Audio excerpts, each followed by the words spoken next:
Good evening, everyone. Mr. Burnside, can you take roll call, please? Yes. Board Member Susan Bergen. Here. Board Member Nubia Duval Wilson. Here. Board Member Regina Eckert. Here. Board Member Bill Gifford. Here. Board Member Alyssa Malaspina. Here. Board Member Kawi Telesford. Here. Board Member Arun Vadlamani. Here. Board Member Courtney Wingfield. Here. Board President Kate Whitletter. Here. Student Representative Vanessa Prevalon. Here. Thank you. Please take notice that adequate notice of this meeting has been provided in the following manner. Written notice was sent from the Office of the Secretary of the Board at 2:30 p.m. on January 6, 2023. That said notice was sent via email to Maplewood and South Orange Township clerks and the editors of the News Record, Star Ledger, and the Village Green. South Orange Maplewood Board of Education resolution authorizing executive session. Whereas while I have to read this whole thing? Okay, any matter which by express provision of federal law, state statute, or rule of court shall be rendered confidential or excluded from public discussion, the nature of the matter described as specifically as possible without undermining the need for confidentiality is attorney-client privilege, HIB reporting. Any deliberation of a public body occurring after a public hearing that may result in the imposition of a specific civil penalty upon the responding party or the suspension or loss of a license or permit belonging to the responding party as a result of an act of omission for which the responding party bears responsibility, the nature of the matter described as specifically as possible without undermining the need for confidentiality is residency hearing. Whereas the length of the executive session is estimated to be 60 minutes, after which the public meeting of the board shall reconvene and proceed with business where formal action will be taken. Now, therefore, be it resolved that the South Orange Maplewood Board of Education will go into executive session for the above stated reasons only, and be it further resolved that the board hereby declares that its discussion of the aforementioned subjects will be made public at a time when the public's interest is disclosure is greater than any privacy or governmental interest being protected from disclosure. Do I have a second to adjourn to closed session? Second. All in favor? Okay. We'll be back, folks.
Check, check.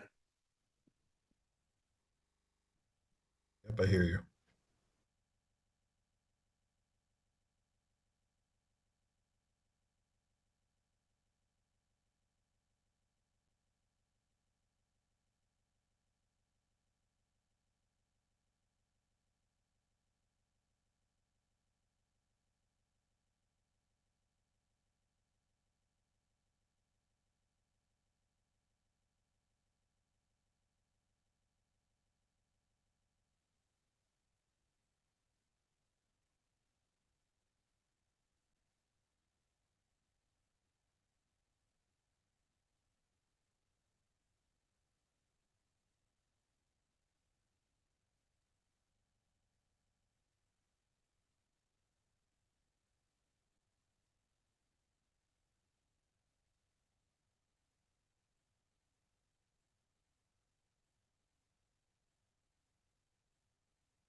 This meeting is being recorded.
Okay.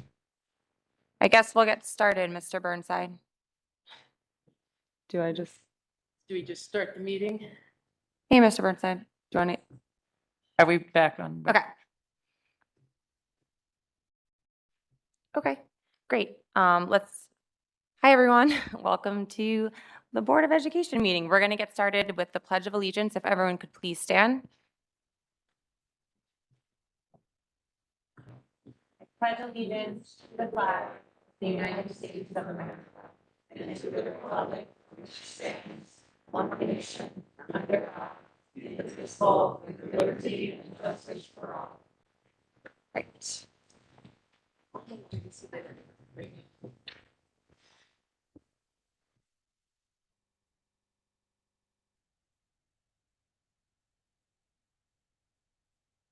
Vanessa, don't you do it?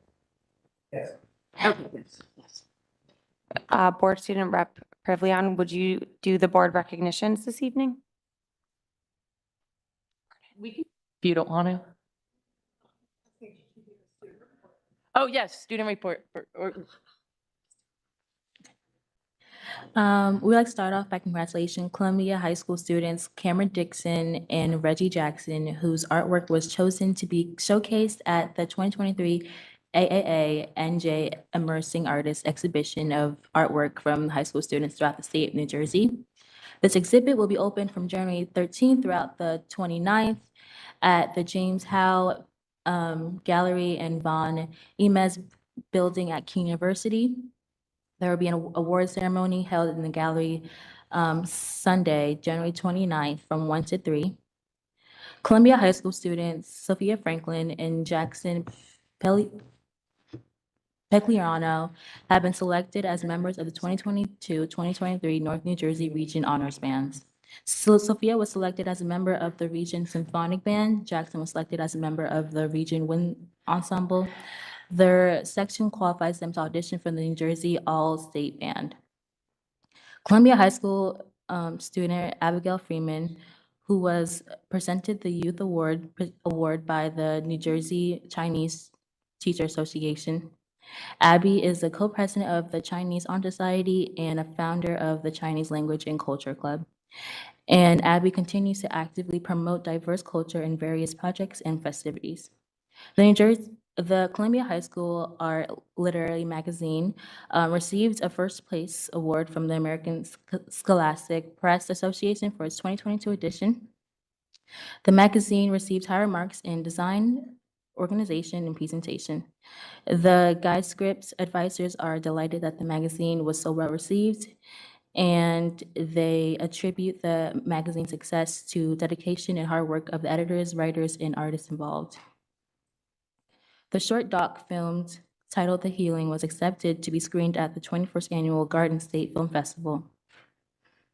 This film is the result of an artist-in-resident project funded by the Chief Foundation Arts Administration, grant crafted by art supervisor Mr. James Mano, TV industry professional Mr. Sean McCourt, who worked with Columbia High School's film students in Mr. Paul Margliano's classes to capture struggles and triumphs experienced by staff and students in the SOMSC Arts Program during COVID-19. All films will be screened once during the festival in either Asbury Park or Cranford, New Jersey during March 23rd to March 26th. This year, pre-K students from Montrose and Zaydes, along with Clinton Elementary School students, second graders, designed luminaries to honor Dr. King in support of the annual MLK celebration organized by the SOMSC Community Coalition on Race. Each student was given a luminary to design with images to represent Dr. King's vision. Many students attended the ceremony, and a number of students shared their luminaries with the audience and sang "We Shall Overcome." The Chief Foundation is proud to announce its 2022-2023 Deborah Prince Educator Grants. This month, Achieve is awarding 15 grants totaling over $37,000 in funding to educators across the district. A complete list of the grant awards for this round of funding can be found on the achieve.org website. MMS Principal Deborah Ganau and MMS Social Worker Gloria Diaz co-wrote and received $23,000 Roberts Award grant entitled MMS Mental Health Matters. MMS will use these funds to support mental health and social emotional learning programs and materials at MMS. This includes an expanded peer resolution program. Materials further invest in the advisory program, adds mindfulness spaces, yoga sessions, and staff development. This grant will further support school climate and culture plans this year at MMS. There will be lens for programming that implements creative solutions for our BIPOC and ELL students. Ms. Grinnell and Dr. Gerber and Dr. Taylor for their support and for the mental health programs at MMS. For the student report, I want to begin by welcoming our new board members. Both Noah and I are excited to work with each and every one of you for the sake of the students of our district. Noah and I would like to thank and welcome the new board leadership who were lucky enough to meet with this week. We were able to discuss everything from school safety and security to the cost of free STD testing. Thank you for reaching out to meet with us and being so receptive to the point of view of students in the district. Our school activities in district are picking up after a short break. For MLK Day, we had student performances from the Special Dance Company and the Columbia High School Choir. Columbia's Model UN team also left this morning from Columbia High School to compete in the Ivy League Model UN Nation Conference this morning, hosted at the University of at the University of Philadelphia in Philadelphia. In our monthly board meeting with Dr. Taylor, we discussed the possibilities of free STD/STI testing for students. We plan on reaching out to Montclair State University and other colleges in New Jersey who have conducted these tests for their students. Next month, Noah and I are planning on visiting the students at SOMS to find out what issues are affecting them. And we'd like to thank our board president for giving Columbia High School 500 students 500 tickets for an HBCU basketball game happening this weekend. This concludes this month's board meeting. If you have any questions, please reach out to Noah and I via our emails on the board members page on the SOMSC website. Thank you.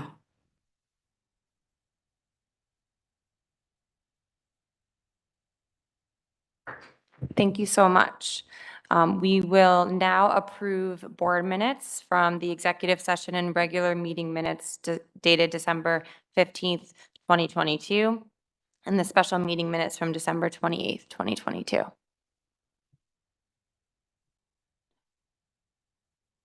Okay, if we all approve, raise your hands.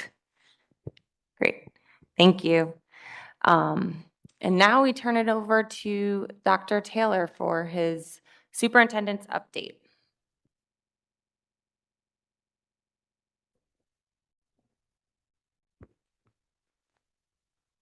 Madam President, I see on our agenda that we have student BOE rep. Was that concluded with Ms. Prevlon? Are we okay? Great, thank you very much. Good evening, and thank you for joining us this evening for the regularly scheduled meeting of the South Orange and Maplewood School District Board of Education. We have a busy schedule this evening with multiple presentations. With that being said, I will make my preliminary updates and highlights brief so we can quickly proceed. We are happy to share that our intentional integration biannual survey will be shared with the families of students who have been placed via our intentional integration methodology, and that letter will be placed in the Power School system early next week. Parents of our kindergartners, first graders, and sixth graders will be notified when the form is available.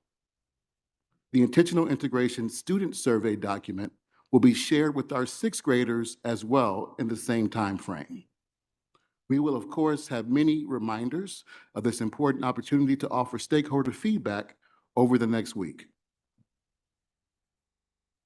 Many may be aware that our school district, through Columbia High School and Maplewood Middle School, has had an ongoing partnership with Family Connections via the programming known as the Hub and the Loft.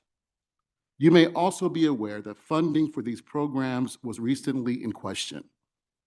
We are happy to share that the funding for these two vital programs has been confirmed to remain in place through at least the spring of 2024.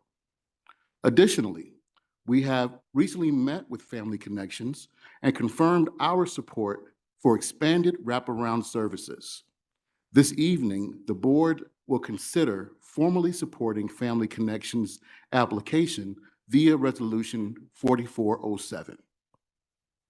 If accepted and funded by the New Jersey Department of Children and Families, the application could bring significant and new preventative and mental health services to not only our students, but their parents and guardians and our educators. This opportunity is part of a major statewide DCF initiative called the New Jersey Statewide Student Support Services Network, NJ4S. Lastly, this initiative could also expand services to also include South Orange Middle School. Lastly, as our board rep just noted, I want to thank our board president for bringing to our attention the Invesco HBCU Legacy Classic basketball event happening February the 4th in Newark, New Jersey at the Prudential Center. They have provided hundreds of tickets free of charge to Columbia High School. Mr. Sanchez and his team will be providing more information on this opportunity for our students, staff, and families. We will now have our annual board ethics training from our New Jersey School Board Rep, Charlene Peterson, followed by a report from Ann Bodner, our Assistant Sup for C&I, regarding the results of the New Jersey Student Learning Assessments. Ms. Peterson, the floor is yours.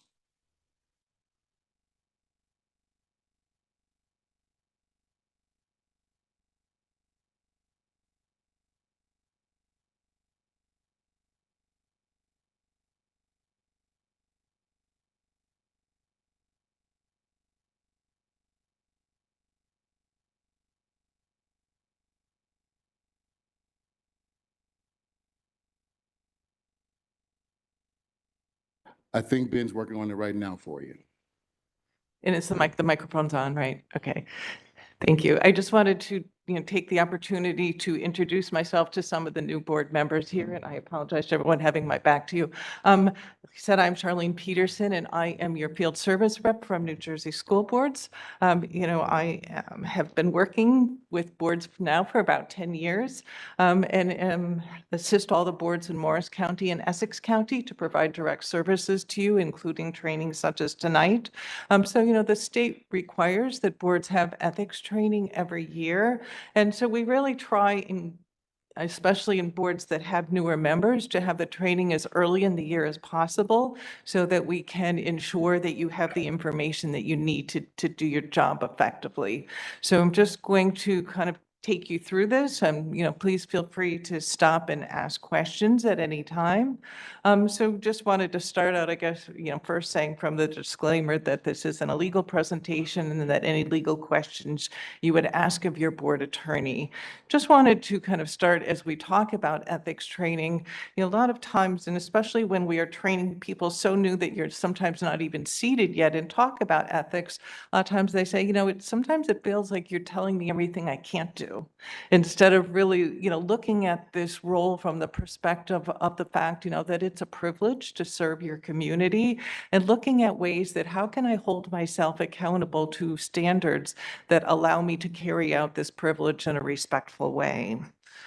So, that's kind of then what introduces us to the School Ethics Act. So that is that standard that we're held accountable to. So sometimes as board members, I hear board members sometimes refer to themselves as volunteers. And really, we need to look at ourselves differently and look at ourselves as elected public officials. And as an elected public official comes responsibility with that. And that responsibility is that you need to hold the respect and the confidence of the people that elected you. And then there's standards for our conduct of saying that, we have to avoid conduct that's in violation of the public trust. And then we're held to even a higher standard of even any of that conduct that might create a justifiable impression among the public that the trust is being violated. So that's really then the high standard that you as a board member are held accountable to in serving your community. So having said that, the School Ethics Act is kind of the overarching umbrella, but there's other pieces to it, and we're going to go through each of these each of these pieces. So I'll just kind of go through, each section. So we're going to talk about the code of ethics that apply just to board members only and mandatory training. So those two things are board members only. But then in addition to that, this act also provides guidelines on conflicts of interest, which also applies to some administrators, and then also just disclosure statements. So we'll look at each one of those briefly. So as we talk about, the ethics, the state has put a body together that has oversight, so they are the enforcing body. And a lot of times, sometimes it's thought that New Jersey School Boards does that, but we are really a training and advocacy group. So just here to, help you understand it. So it is a 9-member board, similar to, your board, with members appointed by the governor for a 3-year term, no more than 5 from any one political party. It's 2 board members, 2 school administrators, and I thought kind of interestingly enough that the majority, right, are 5 non-school officials. So kind of the work that this group does is essentially 2 different things, looks at or issues advisory opinions. So what that means is if you as a school official are not sure if something that you are going to do might be considered a violation of the code of ethics, you can ask the School Ethics Commission ahead of time how they would rule on that. One of the best examples of this is there was a board that had a high school senior elected to their board. So, you just need to be 18 to be on the board. So come January, this, high school senior's on the board. So before he was even seated, some of the other fellow board members were like, well, what happens if we have to talk about one of his friends or the classes he's in or one of his teachers, and so the other board members thought of all these potential conflicts and so asked for an advisory opinion. The person wasn't even seated yet.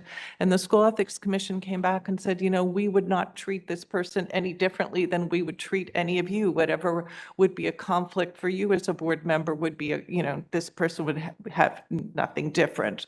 The other thing that the School Ethics Commission considers every month at its monthly meeting would be any ethics complaints that were filed. So in this case, only a school official can ask for an advisory opinion, but anyone can file an ethics complaint. It can be a staff member, it can be a member of the community, it can be a board member. The only thing it cannot be is it cannot be the South Orange Maplewood Board as a body. But individual members could if they wanted to. So one of the things that the School Ethics Commission has said is, sometimes we hear kind of the term bandied about filing ethics complaints or that's unethical, or so essentially saying, just kind of reminding us that this isn't a place you go to kind of air out grievances, vendettas, sour grapes, essentially saying, that we hold board members accountable to some very distinct standards. So if you are going to say that, their conduct was unethical, it would be looking at those standards and, using that as the guidance and the determination. So I'd mentioned, the importance or that we have mandatory training requirements. So one of the things we don't really realize as board members is that we are really the only public officials who are mandated to take training in the state. So that's kind of why New Jersey School Boards was, that we exist, is to help provide this training for board members. So the requirement is that in your first term, when you're a new board member, in each one of those first 3 years of your first term, you are required to take training, specific training in each one of those years. So it starts out with basic information in your first year, second year is finance and labor, third year student achievement. And then every time you are reelected in the year following your reelection, then you need to take governance 4, which are legal updates. So it would always be something different. So even if you have been on your board for a long time, but if you continue to get reelected in that year following, you are required to take governance 4. So one of the changes that's being considered is that the School Ethics Commission just put out some new proposed regulations and of some things that they would like to change. So it goes through a process of having to have public hearings on these proposed regulations. So they've already been through the public hearing portion of it. So now the next portion would be to have it approved by the State Board of Ed. So that has not happened yet. So we are, expecting to see it perhaps on their February agenda. But one of those proposed changes is that for brand new board members in their very first year, saying we think it would really be helpful that rather than having a whole year to complete your training, that we're going to shorten that timeline to 90 days so that new board members then will have to get trained sooner, and just kind of seeing the value of having that happen. So it will not be effective for those of you that just got sworn in January because it hasn't been approved yet. So depending on how quickly it is approved, it may impact those school districts that have an April election. So in your board's case, it probably will, most definitely be a consideration come next January when you have, should you have new board members. So just kind of wanted to put that out there for, for your consideration. You also had mentioned the fact that we are required to file disclosure statements, kind of both with, it's both indicating relatives and then any potential financial conflicts. So a new board member, you have to file those within 30 days. Those forms come from the state. It'll go through your business administrator. And then for those of you returning to the board, there's an April 30th deadline to file those. So you mentioned that the School Ethics Commission is the body that does provide that oversight. So, should there be found to be a violation, there are different levels of penalties. So just wanted to go through them quickly. So the least restrictive penalty is a reprimand, which is just essentially a verbal hand slap that said, okay, board member, you did something wrong and please don't do it again. The next one, censure, is more formal. There is a resolution that would be read at the state board meeting. There would be a resolution read at your board meeting. And then all of those places that you would post your public notice of your board meeting, that resolution would also have to be posted.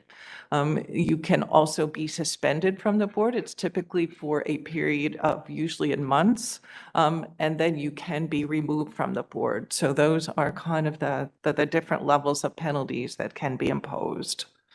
So one of the other changes and part of these new regulations that the School Ethics Commission has proposed is saying, okay, board members, I just want you to know that we take it very seriously, you completing your mandatory training, you completing your disclosure statements. So we're going to tell you now upfront, no surprises, that everyone will be treated the same way, and know that if you are late, the year is up, you don't finish your training, we're going to issue you an order of just cause that said we're going to give you a chance to explain it. And if you complete your training in between the time you get that notice and before the School Ethics Commission meets, you're going to get a censure. If you wait, let that time go by, the School Ethics Commission meets. The last step in the process is for the Commissioner of Education to consider these, because I forgot to say earlier that the School Ethics Commission just makes recommendations of penalties, and it's the Commissioner of Education that actually imposes the penalties.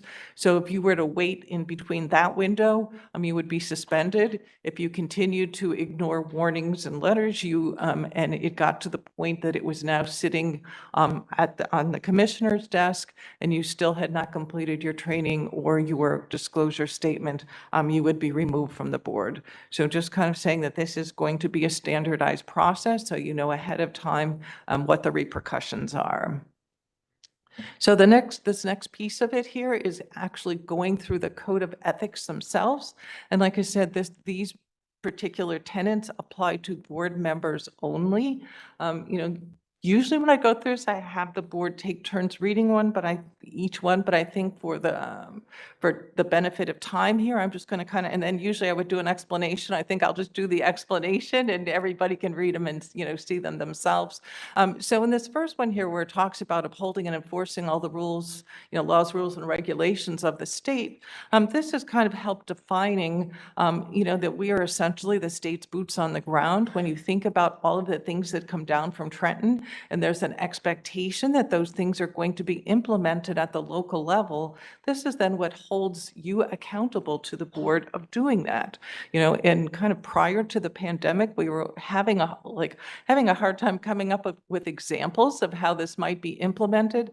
And then as all these executive orders during the pandemic, executive orders and other things were coming down that perhaps were unpopular, but boards were, being told that they had to implement them. This is what holds you accountable to doing that. And this next one talks about, what's the basis of your decisions, and saying, that you would make them in the educational welfare of children, and, talked about meeting the needs of all children. And that is kind of what helps define or separate you sitting on this side of the board table. I mean, people can come to the board with concerns about a particular grade, a particular situation, a particular school. And, while you can be sympathetic to that, you have to look at that situation through the lens of, how does this impact every single child in the South Orange Maplewood School District? Because that's who I'm responsible for. So as if I'm making decisions, that's the lens that I need to make my decision through. The next one looks at us as a board and said, okay, board, we're going to start telling you what your lane is. Your role is confining your actions to policy making, planning, and appraisal. So here's your lane, board. This is where you're staying. And then saying that in addition to that, to make sure that you've consulted those who will be affected by them. So that's why typically when we're implementing policies, we usually have 2 readings. The first reading puts the policy out there, so then it's clear to everyone what that policy is that's being considered. And then anyone can come back to the board the next time and say, okay, board, just so you know, this is how this policy impacts me. So then now, before you then formally adopt it the second time, then you've given everyone the opportunity to be heard. The next one here talks, again, continues to take our role and carry it out a little bit more. Again, and in this case, kind of making sure what's not our role, right? I was saying that we would administer the schools, and see that they're well run, or we don't administer the schools, but we see that they're well run. And that's kind of New Jersey School Board's mantra for those of you that take our training to a lot of saying, we don't run the schools, we just make sure they're well run. And say, okay, well, how do we do that? And it really would be kind of through the previous slide of saying, okay, making sure we're setting policy to give our administration guidance, through planning, through appraisal of the superintendent, of our board work. But then also importantly saying, together with my fellow board members. So again, making the point that while we run as individuals, once you are on the board, you are now part of a team. And the way that you can help make a difference is to help make this be the most effective team that it can be. How can you help focus on student achievement and help your team do the work it needs to do to help your students? So the next one talks about not taking independent action that could compromise the board. So kind of essentially saying we're all responsible for the success of the board, and can't go off on our own and do things that might have a potentially negative impact on the board. Each one of us is responsible for making sure that, that we're carrying out the work of the board in a respectful way. This one talks about, refusing to surrender your independent judgment. So again, recognizing that when you run for the board, you may think that you're beholden to different groups, or, may have made campaign promises or things.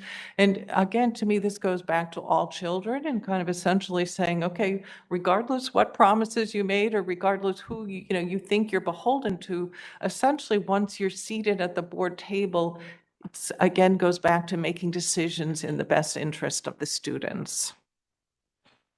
So in this one, as board members, we know that this is where it holds us accountable to confidentiality. We are a public body. We do our work in public, but the state has identified, as you were in executive session earlier tonight, has identified that 9 different reasons that a board can meet outside of the public eye, and with the understanding that those reasons are typically to protect the legal rights of students, the legal rights of staff, legal rights of the district, a lot of times, negotiations, those types of things. So saying during those times then, board, you can then meet in executive session to have those discussions, but recognize that you are bound to confidentiality of the topics that were discussed there. And, sometimes we don't always realize or understand the repercussions of those actions. One of the ethics cases last year, there was a board member who was discussing situation about a student, one of the students with their family, and someone on their family went on social media and posted something about it, and it came back and really hurt that student. So kind of came back and said, board, just so you realize, you have access to sensitive information and it can really have harmful repercussions. So you really need to be mindful of the importance of maintaining that confidentiality. The other thing that's mentioned in here is looking at accurate information. So one of the other things the state has said is, okay, board members, in order for you to do your job effectively, it's recognized that you have access to a lot of information so that you can make informed votes. So saying that we hold you accountable then to making sure then that you provide accurate information, that a reasonable member of the public could assume that because you have all this information, if you're going to say something about the school district, then it must be true. So then holding you then to that standard then of making sure that you are providing accurate information. And the next one here talks about voting to appoint the best qualified personnel, making the point here of a board that, sometimes there may be a misperception that we hire, we fire. What this basically is saying is that, no, board, that's not your role. That's the role of the superintendent. What you do is you can either approve or disapprove that recommendation, and so that if you're going to disapprove, it can't be for arbitrary and capricious reasons. Again, recognizing that your district has a hiring process in place, that someone is fully vetted before they're coming to the board. So, saying that you would consider that recommendation. And the next one here talks about protecting school personnel and the proper performance of their duties. And this we're seeing is becoming more of an issue with social media. Again, one of the cases from last year was that there was a board member who had a blog and said in this blog, this is me, I'm expressing my personal opinion, but in doing that, expressed opinions for whatever reason. One of their favorite topics was a staff member, and said, I can't imagine why we ever gave this person tenure. I don't know why we pay them this much money, and just continue to post things like that. And so finally the staff member had had enough and filed ethics charges and said, this is what you're held accountable to. You are held accountable to protecting your staff, not only sitting here at the board table, but in anything that you do. And I guess that's a point to emphasize is, as an elected public official, you are held accountable to the code of ethics all the time in everything that you do. And I, had a board member say to me once, I kind of feel like I have a hand tied behind my back. And I said, well, in a way you kind of do, but that's your responsibility, being an elected public official and being accountable to your community. The next one here, and it's the last one of these, saying I'll refer all complaints to the chief administrative officer and will only act on them at public meetings after failure of an administrative solution. So from the board's perspective, sometimes we find ourselves in situations where people are asking us for help, asking us to resolve a situation, asking us to get involved in something when perhaps it hasn't gone through the chain of command yet, and saying, okay, board, this is what holds you accountable. This is telling you that you cannot get involved until or after failure of an administrative solution. And we kind of call this, from the board's perspective, the court of last resort, saying the board does not get involved until it's gone through the process. So you are able to help people by not being able to fix the situation, but by explaining the chain of command to them. If it's a situation in a classroom, asking them or telling them, first start with the teacher, help them start with whoever in the chain of command is closest to the situation and refer them to that person, rather than you thinking that it can start at your level and that you can, help fix the situation. So again, holding us accountable to that. And if we think about it, if we had tried to get involved sooner, it would be hard to hold the superintendent accountable, because we've kind of stirred that pot a little little bit. And then you've also taken the court of last resort, in a sense, away. So you're really not, you're actually kind of depriving someone of that opportunity if you're getting involved any sooner than that. So just, I'm not going to go through these, but there are just a couple cases here from last year as well. And so these cases kind of help us understand how the code of ethics was implemented. So just quickly, like in the first one, there was a district going through a superintendent search. Their assistant superintendent was sitting in the chair as being the acting superintendent at the time. A board meeting went to a PTA meeting, a board member went to a PTA meeting, was asked some questions about the search and particularly this person's role in the search. So typically that would be a confidential executive session thing. So hopefully your response would be, I'm sorry, I can't comment on that's confidential, but not this board member. So, proceeded to answer their questions. And so, came back and said, okay, board member, you violated G, the confidentiality. This independent action you took could compromise the whole search. And then they also made comments about kind of the person's performance a little bit and said, well, I'm not sure, if they'd be able to hold the other staff's feet to the fire. So again, then said violated I of, saying that essentially they evaluated this person's performance in public. This next one here quickly was, there was a high school football game. One of the board members went to the game during the playing of the national anthem. Some of the players took a knee, and this board member thought that was inappropriate and didn't like it. And so after the game was over, started emailing the coach, emailing the superintendent, saying, I want something done. This is not acceptable. The superintendent responded back and said, the sports interscholastic group agency said, what? Students do have, you may not like it, but this is a First Amendment expression right that they have. So these students did not violate any code of conduct. So while you don't like it, I, can't take action on it. So this board member just continued to persist and said, did you forget who your boss is? And so they said, essentially that through those action was trying to run the schools, and then also tried to get involved. So that letter J, that court of last resort, of tried to get involved before failure of an administrative solution. Here's another one where a board member got involved. A parent had sent a letter about something that they were unhappy about. This board member responded to the letter and then said, and I expect the superintendent to do something about it. So again, sometimes you think, okay, we get letters from parents, we get letters from the community. Should we be reaching out? Should we be responding and saying that in a sense it, could have compromised the board because they got involved before there was an administrative solution?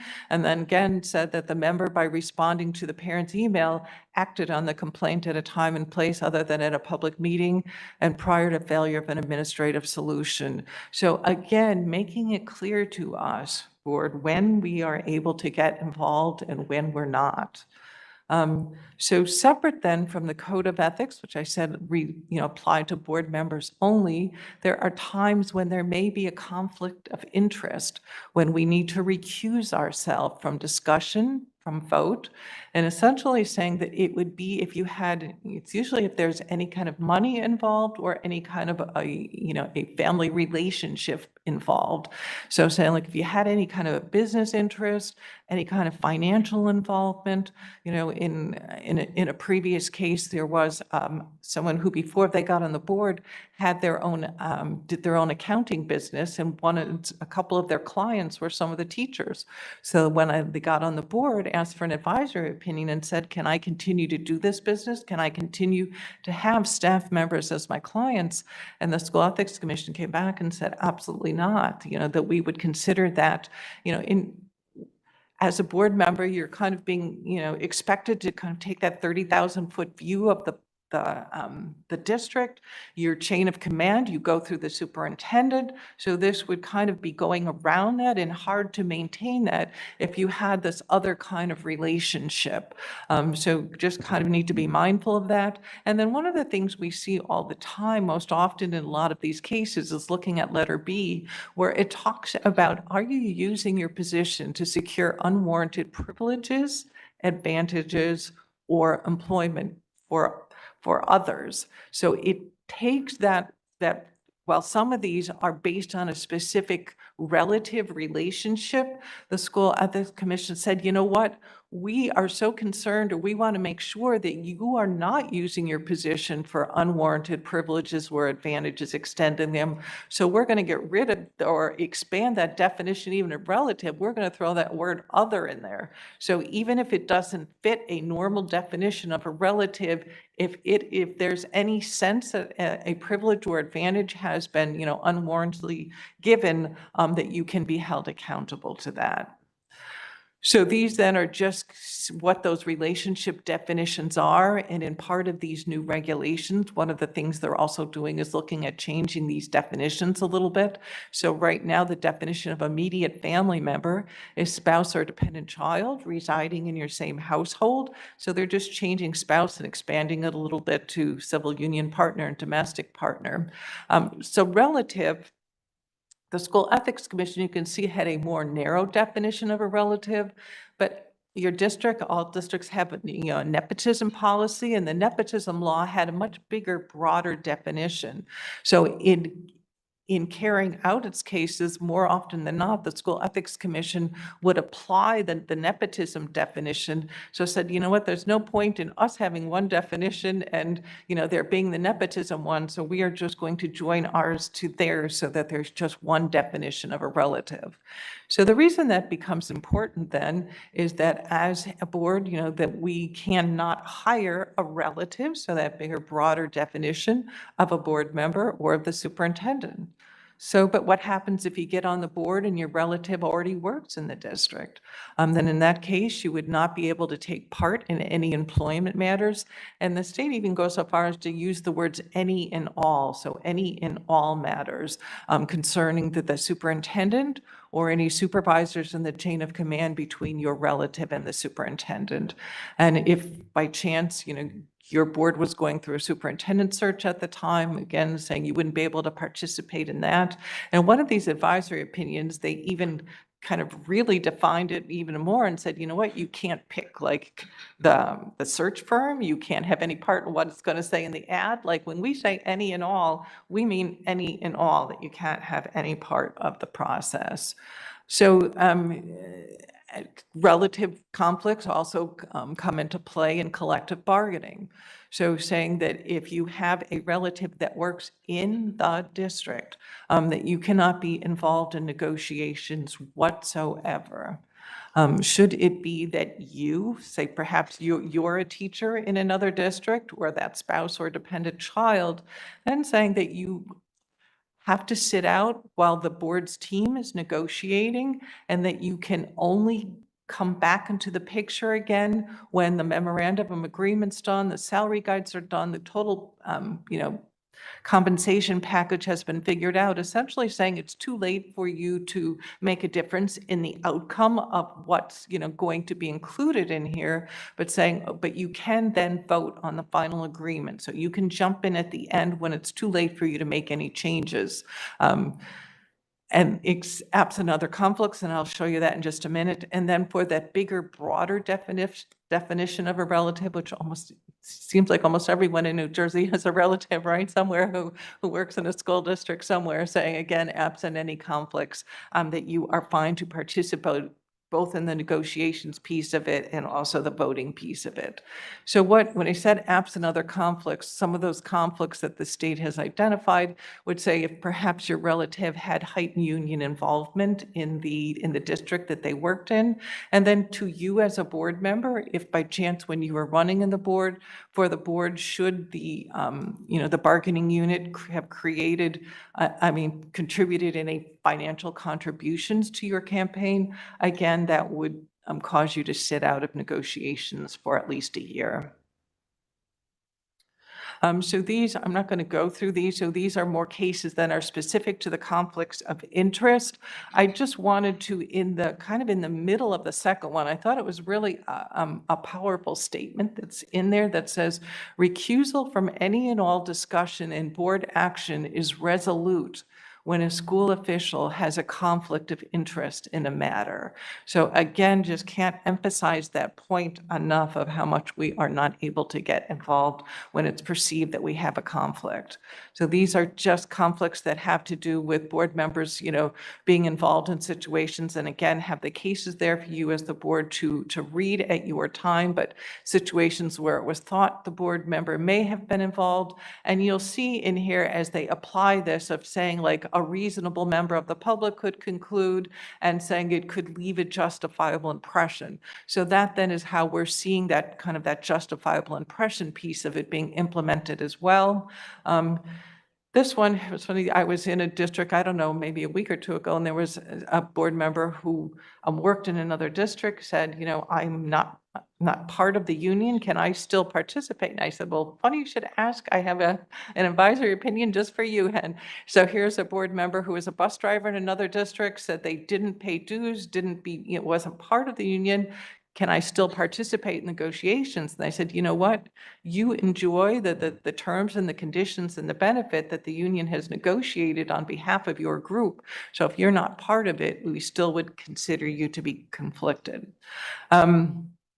Again, these are other relatives. Here's someone that got divorced, but saying, because you still have, child support, that would conflict you. So just different relationships. And then there were 4 advisory opinions from last year where board members worked in or had different positions that, one of them was a community liaison.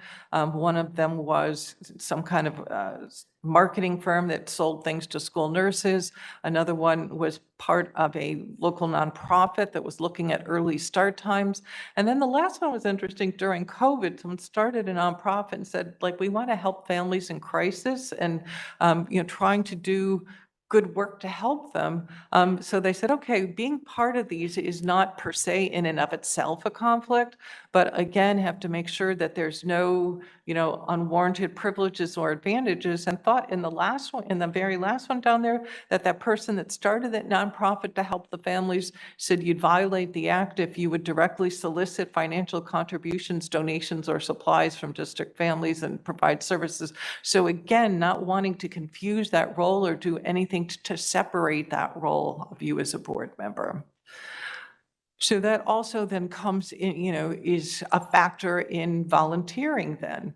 It's kind of started, or one of the first cases that came through was a board member whose wife worked in the district, and she ran the school plays.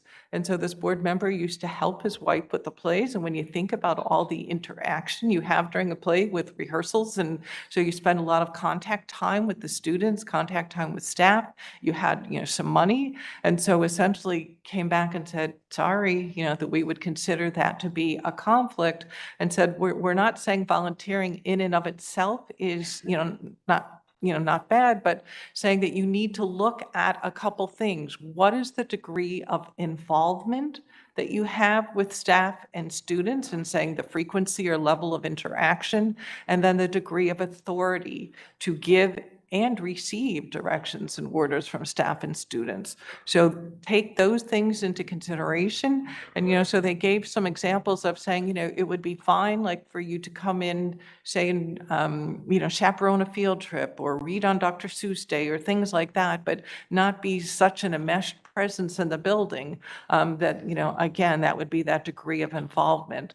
And then saying, it would be okay if, let's say, the rec department uses your school facility, say uses the gym, saying it would be okay for you to be a coach, a coach for the rec department, because they've got their own separate bylaws and essentially their own separate organization, but it would not be okay for you to be a volunteer coach for the schools team. So kind of separating those things.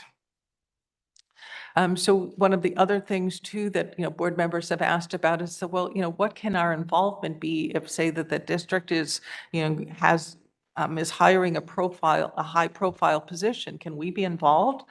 So someone had asked for an advisory opinion, and the School Ethics Commission came back and said, okay, board members, you know you only have one employee, and that's the superintendent.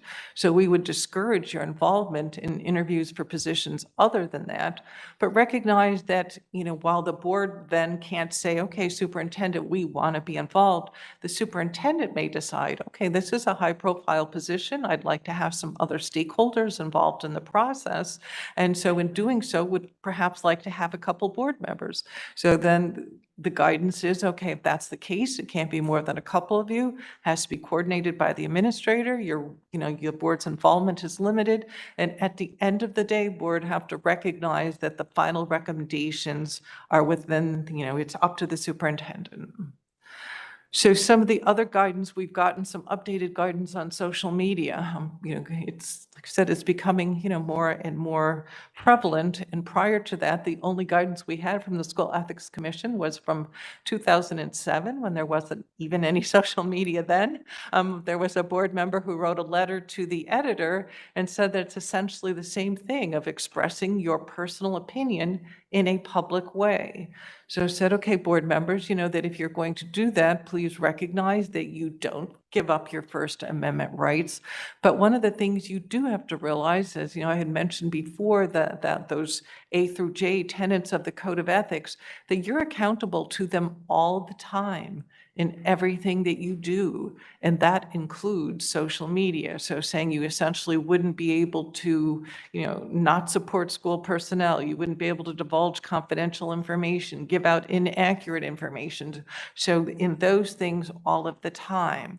And again, making sure then that the School Ethics Commission has said to make it clear to the public, if you are exercising your First Amendment rights, then you need to provide a disclaimer that says these statements are, I'm a board member, but these statements are, and they gave us some actual wording saying, in my capacity as a private citizen, not in my capacity as a board member, I don't speak on behalf of the board, I'm not authorized to, and then said, and we're going to hold you even to a little bit higher standard and saying, okay, board member, it's not enough to just put that disclaimer on there. You have to back it up. So, saying content matters, that you can't post things that would render the disclaimer meaningless. And so like there was a board member last year who was posting things, and even though he used the disclaimer and said, look, School Ethics Commission, I put this disclaimer on there. I did what you asked me to. And they said, yeah, but in your post, you were like saying, well, while I'm on the board, talking about things that were happening on the board. So you didn't convince me, even though you put this disclaimer, you essentially rendered it meaningless by not backing it up with your actions. So saying, in addition to the disclaimer, you also need to make sure, like I said, that the content matters. One of the other things that kind of the other caveats that the School Ethics Commission added, there was a board member, and I don't even remember what it was about, but had posted something that was just really horrendous. And so someone filed ethics charges, and the School Ethics Commission said, you know what, we can't find you guilty. Whoever filed it, didn't really provide enough evidence in looking through those standards. But, that doesn't mean then, that you're that this isn't hurtful, that you're derogating against the work of the board, but we can't do anything about it. But remember that you're accountable to the public. And, you've got a kind of another judge, and the public can essentially say, we're not going to vote you in next time based on, this type of conduct. So just then kind of wanted to summarize things up here and, just make sure that we are keeping track of what our conflicts are, that, one of the things the School Ethics Commission has said is, okay, board, just because you don't know about something doesn't excuse you or, will cause you to be not guilty about it. So, New Jersey School Boards puts out school board notes every Wednesday so that if there are changes, that changes would be listed in there or updates.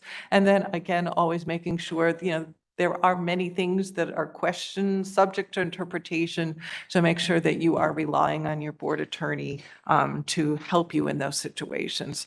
And just kind of wanted to close again with a statement that came in one of the ethics cases that I thought was really kind of a meaningful statement of us as board members, and making sure that we are really kind of focusing on these words of kindness and, saying that, again, kind of goes back to really kind of, how important and valuable and, humbling it is to be able to serve on a board, and saying that we always should treat other members of the board and just other people with decency, respect, and kindness, and saying, that we really have kind of a responsibility to be those role models and set that standard for our students and to conduct ourselves in a way that we would want our students to emulate. So just wanted to thank you for the opportunity to have taken your time tonight and to, to really get yourselves trained and, up to speed on ethics and what's changed, and appreciate the opportunity. So just wanted to see if any board members had any questions for me. Okay, great. Thank you so much. I will leave you to the rest of the day.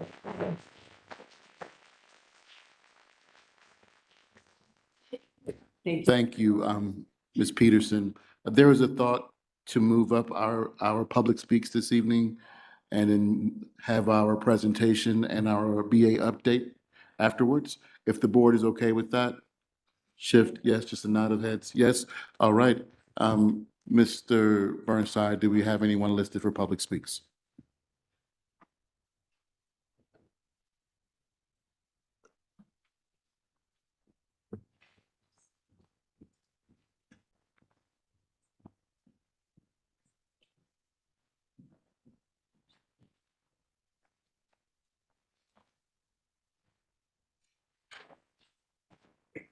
I'm gonna leave these back here for you guys. Thank you for coming in person and dialing in by phone this evening. The South Orange Maplewood Board of Education certainly respects that you've taken the time out of your busy day to address the board at tonight's meeting. We value public involvement in our school district, and we are eager to hear what you have to say. The board does have time limits by policy, and it will be enforcing those to enable as many people to speak as possible this evening. Each individual will be given 3 minutes to speak. Please do your best to stay within the time afforded to you. The first public comment period is usually limited to 1 hour, and the second public comment period may be limited to 30 minutes. All input shared with the Board of Education is taken very seriously and will inform future deliberations and work by the Board of Education and its committees. Our first in-person public speaks is from Christine Houseworth.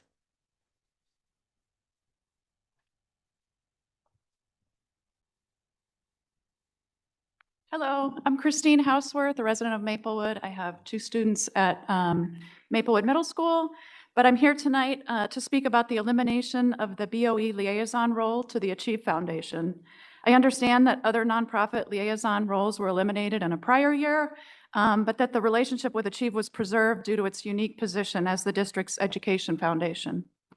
Achieve generates private financial support to strengthen and enrich educational experiences and outcomes for the students in our district. We are essentially the auxiliary fundraising arm of the district. We exist to make sure that our students and educators have the resources they need despite any gaps in public funding.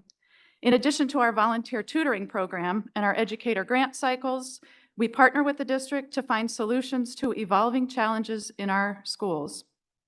Some examples of district-initiated funding we've provided or generated from donors in the recent past include the Take a Seat campaign to refurbish the CHS auditorium, bridging the digital divide with a Chromebook cart at CHS for students without access to computers or internet connectivity, and in-person educational support at the YMCA during distance learning. None of these initiatives would have come to fruition without a close partnership between the district and the Achieve Foundation. Our work is well informed through our relationship with the district administration, and it serves us well to know what's going on day to day within the district. In addition to our relationship with the district administration, we rely on the Board of Ed for the big picture. We learn what's needed from the BOE and figure out how to deliver it from the administration. In order to best serve the district, its educators, and its students, we need a deep knowledge and working understanding of board priorities and district goals. The big picture of where the district is headed informs everything from our grant guidelines to our implementation of the tutor program. Having a formal ongoing relationship with the BOE liaison as a stakeholder to our Board of Trustees has benefited both the Achieve Foundation and the district. It's been valuable for Achieve to have a liaison from the BOE at our monthly meetings to clarify the BOE perspective for us. And equally valuable to the district has been having a deep, ongoing understanding of exactly what Achieve does so we can be a resource when there's something the district is unable to fund. Since the incorporation of Achieve as the South Orange Maplewood Educational Foundation in 1987, we've welcomed a representative from the BOE in a stakeholder position with our Board of Trustees, and I urge you to reconsider severing that relationship now. Thank you. Thank you, Christine. The next public speaks is from Beth Doherty.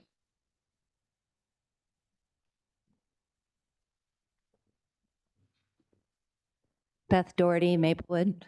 I'm also here to ask you to keep the Board of Ed liaison to the Achieve Foundation. For background, I served on the Achieve board in the early 2000s, then served on the Board of Ed from 2007 through 2016, serving as board president for 4 of those years and as the Board of Ed liaison to Achieve for several years. After the Board of Ed, I served on the Achieve board again from 2018 to 2021. Based on this experience, I can tell you firsthand that between my first and second terms on the Achieve board, which were over a decade apart, there were noticeable improvement in the alignment of the initiatives that Achieve funded and the school district's long-term priorities, yearly goals, and emerging needs. Achieve accomplished this alignment by working hard to strengthen communication channels between themselves, senior leadership, teachers, and the Board of Ed. These 3 entities have liaison seats on the Achieve board, and a representative from each attends the monthly Achieve meetings. As you know, teachers, administrators, and the Board of Ed all operate through different lenses, and so each brings their unique perspective to the Achieve discussions.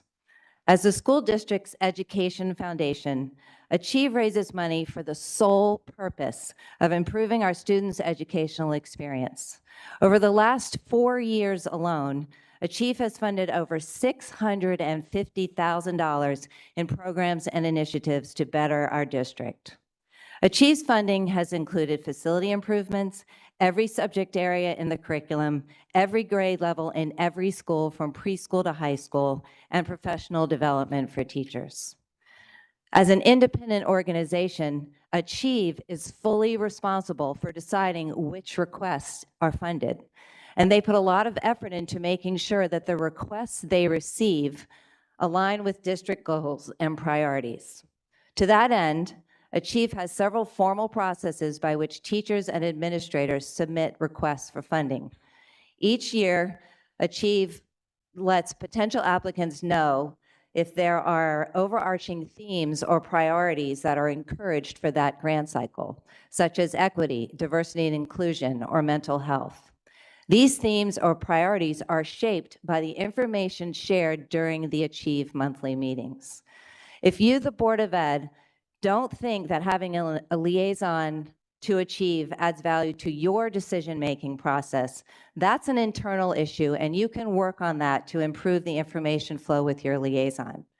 However, Achieve leadership is telling you directly that Achieve's decision-making process, how to spend approximately $150,000 a year, does benefit from you having a seat at their table. Achieve wants to spend money that they have raised from our community in a way that best supports our students. And this depends on strong partnerships. Please do not take a step backwards. Please help them continue to strengthen these partnerships by keeping the Board of Ed liaison to Achieve. Thank you. Thank you, Beth. Now we have Rocio Lopez. Hello. How are you? Okay, so how are you, everyone?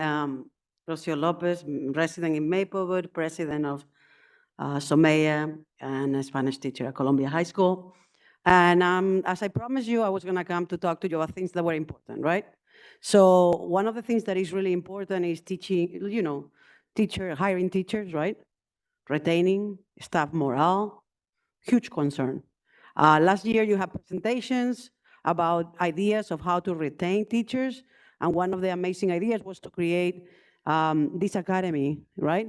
For some of the SOMEA members, to actually have the opportunity to jump into some of those roles. Well, since the last 2 years or so, if a little bit more maybe, we had these positions, and I'm not talking about central office right now, I'm talking about ASCA positions. Assistant principal at Maplewood Middle, assistant principal at Columbia High School, athletic director, 2 supervisors of special services, one last year at the high school, another one this year, guidance director, physical education supervisor, STEM supervisor, assistant principal today at Clinton School. Okay, and all these, we know the positions in central office. None of those positions were fulfilled by a SOMEA member, none. And we have people applying for those positions. And the people applying for those positions, they were beloved educators who have given their hearts or souls to this district, most of them 15 plus years in the district, okay? And they have not gotten the jobs.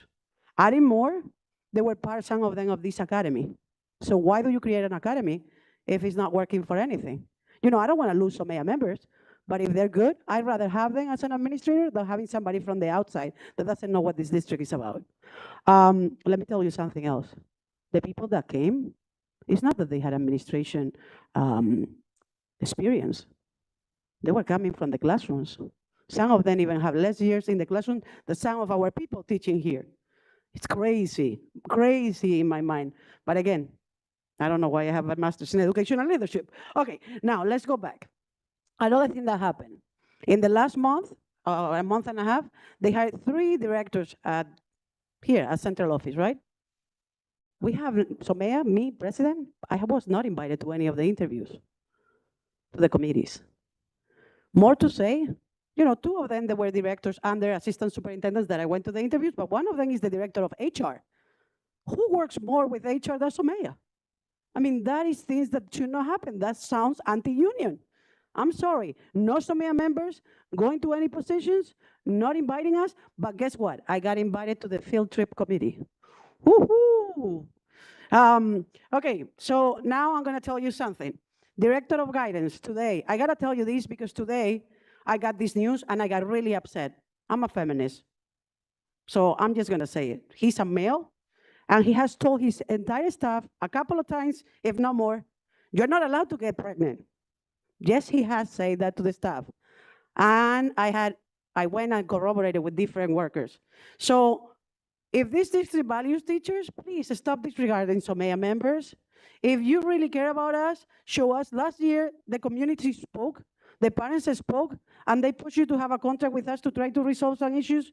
And today you can start changing that. Vote no to this person from the outside and start getting our people. Thank you.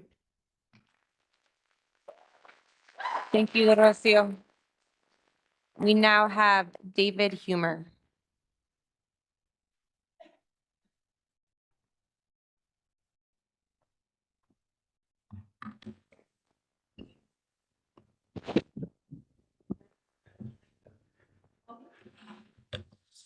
David Humer, 26 Nelson Place, Maplewood. Thank you all for your service. And please take my remarks in the spirits intended, which is to help the board succeed. I ask the majority of you to sever item 4405 from the rest of tonight's action items and amend it so that the Board of Education maintains a liaison with the Achieve Foundation, as it has successfully done for decades. In an equitable society, what the Achieve Foundation does in our schools each year, thousands of tutoring sessions, grants to staff for innovative and transformational programs, longer-term partnerships to improve infrastructure and access to technology would be part of regular BOE funding from state and federal sources. But that's not the reality. So in our communities fund and staff this work ourselves. The scope, range, and importance of this work in every school involving hundreds of students, dozens if not hundreds of staff, requires a close relationship between the foundation and the Board of Education, one that's consistent and not subject to the vagaries of whether or not a Board of Ed member wants to come to the meeting. A liaison relationship is best educational practice. It is not perfect, but it is much more likely to yield consistent, useful oversight, clear communication, and effective use of the resources Achieve has built up over 35 years and has rebuilt after COVID. Since the board president sets the committee and liaison assignments, this must be your initiative, President Whitletter. If it's so, please reconsider this.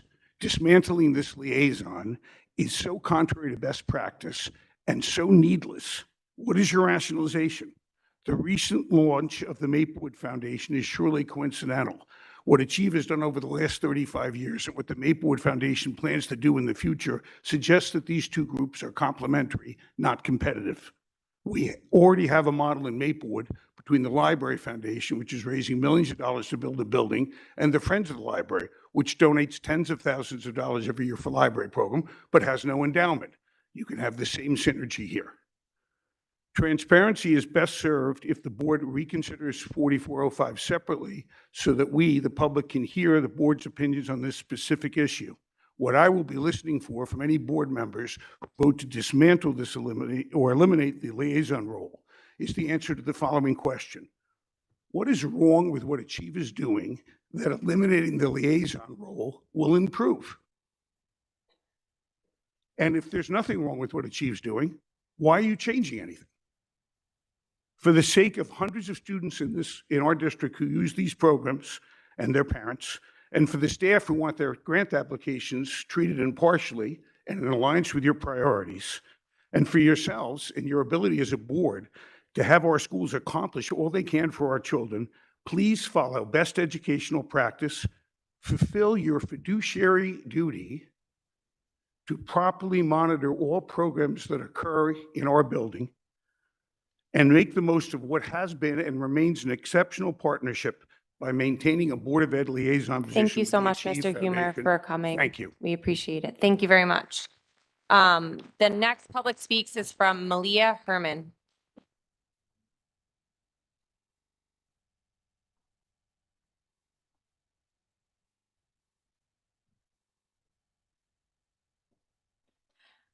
Good evening. My name is Malia Herman, and I live in Maplewood. I am here on behalf of Beth Cosentino, president of CPAC, the Special Education Parent Advisory Committee. This past September, Beth presented our mission statement and goals for this year. Tonight, I'm here on her behalf as the ex officio member of CPAC to give you an update, as well as provide some input. First, we welcome the new BOE members, Ms. Eckert, Ms. Duvall-Wilson, and Mr. Gifford. We wish you well, and we thank you for serving, and also the new board officials. Thank you as well.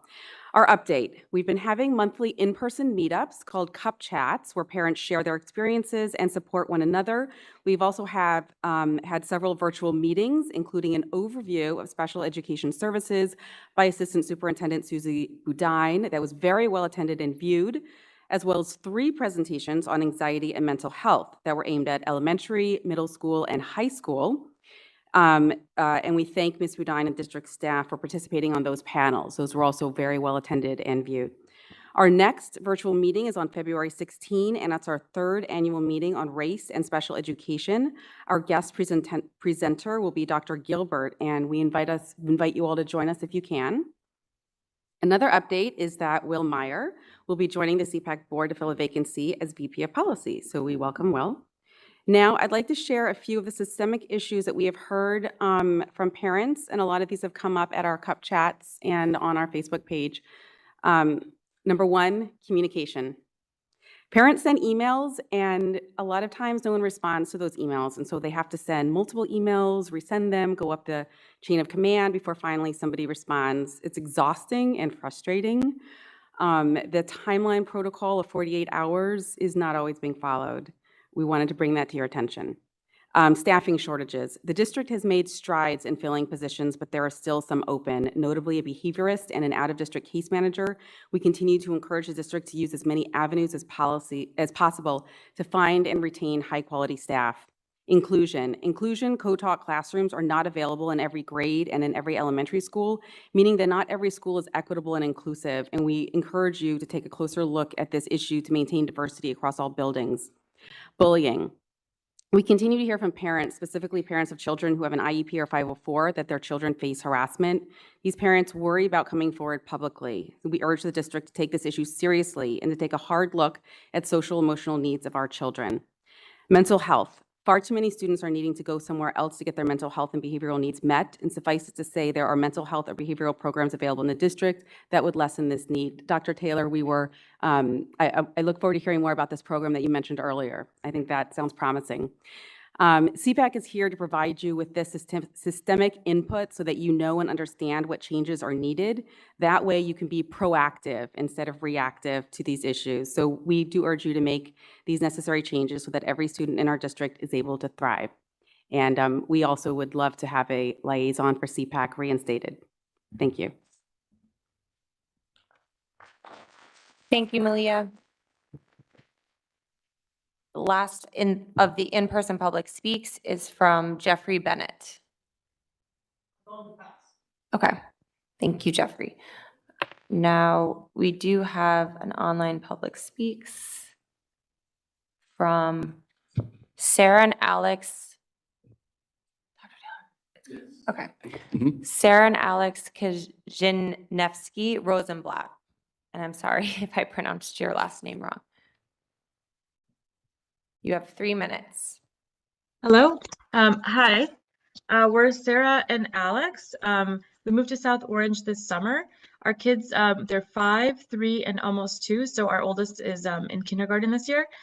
We live about 100 feet from Marshall, the elementary school. And so we wanted to discuss our situation and why we think it would be important for people like us to have an option to apply for transfers. In front of our house, we live 3 houses down, and so because of that, people park in front of our house to routinely to go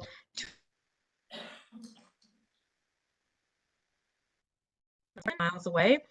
This means we need to allocate 45 to 60-minute adult, walking time to supervisor each day to and from school, or one adult has to drive her while the other one is home getting the other 2 kids to school.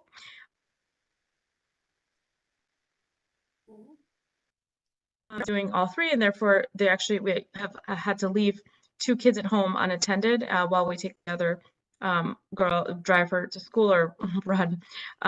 We're requesting a transfer to Marshall and would love to have like a more formal process.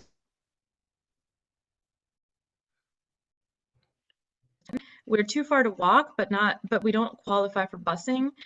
This means that we need to either work part-time school hours, work remote, hire a separate babysitter to take our kindergarten to and from school. And we've been juggling all of these options.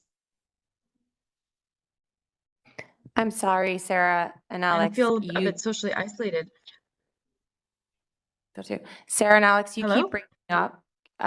Sorry to interrupt you. You keep breaking up, so it's really hard for us to hear you. I don't know. I think it's your connection. Sorry. Yeah, I don't know what we can do. If you would like to, you could email. Yeah. You can email it to the board, and the board will. Sure, we can email it as well. Yeah, I'll keep Thank going you. for now, and I can email it. So we have no one to carpool with because there's no one else in our area that was placed into Clinton. So all our neighbors walk to everyone in our neighborhood walks to Marshall. No one goes to Clinton, and therefore we actually have no backup for school pickup or drop off, or leaving in Clinton in the afternoons. We have the opposite scenario. Or busing back, and we're not able to, carpool or have any kind of option with that either. We also do not, number 3, we do not feel that switching to Marshall will impact the integration initiative algorithm. Older sibling, also a kindergartner, goes to Marshall but lives near Clinton, so the opposite of us.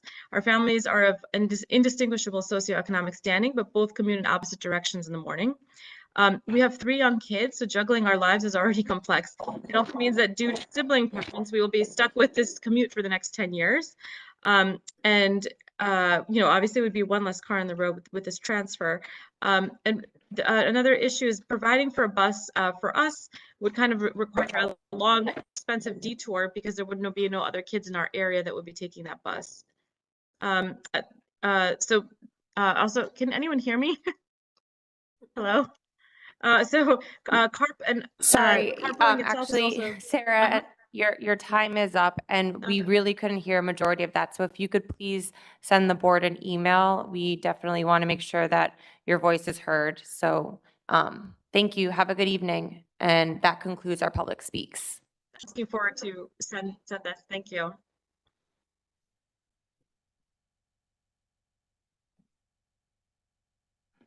Thank you. And thank you to everyone who took time out of your evening to come and share your thoughts through public speak.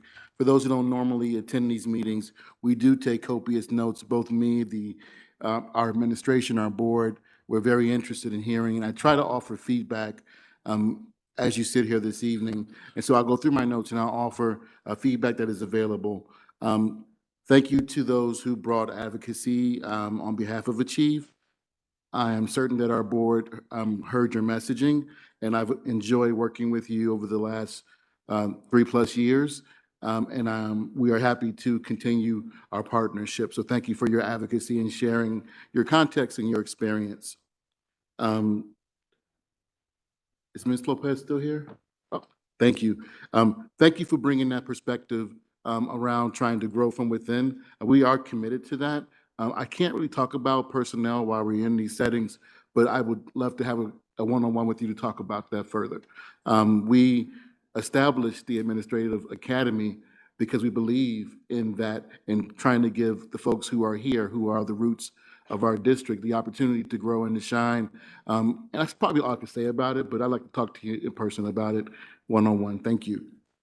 To Ms. Herman, still here? Thank you. Good to see you as always. And thanks for that thoughtful feedback. Please know that Ms. Badine also communicates with me, all the time in our team regarding aspects that CPAC is advocating for.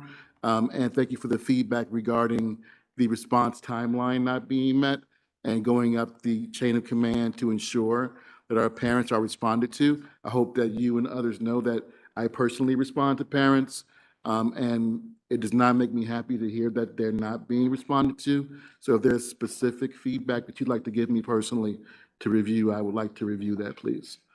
To the folks who were on the screen, we'll look at that email. I know that there are some aspects of what they were saying that are now parts of litigation, so I can't comment on it in public. That concludes my responses, Madam President.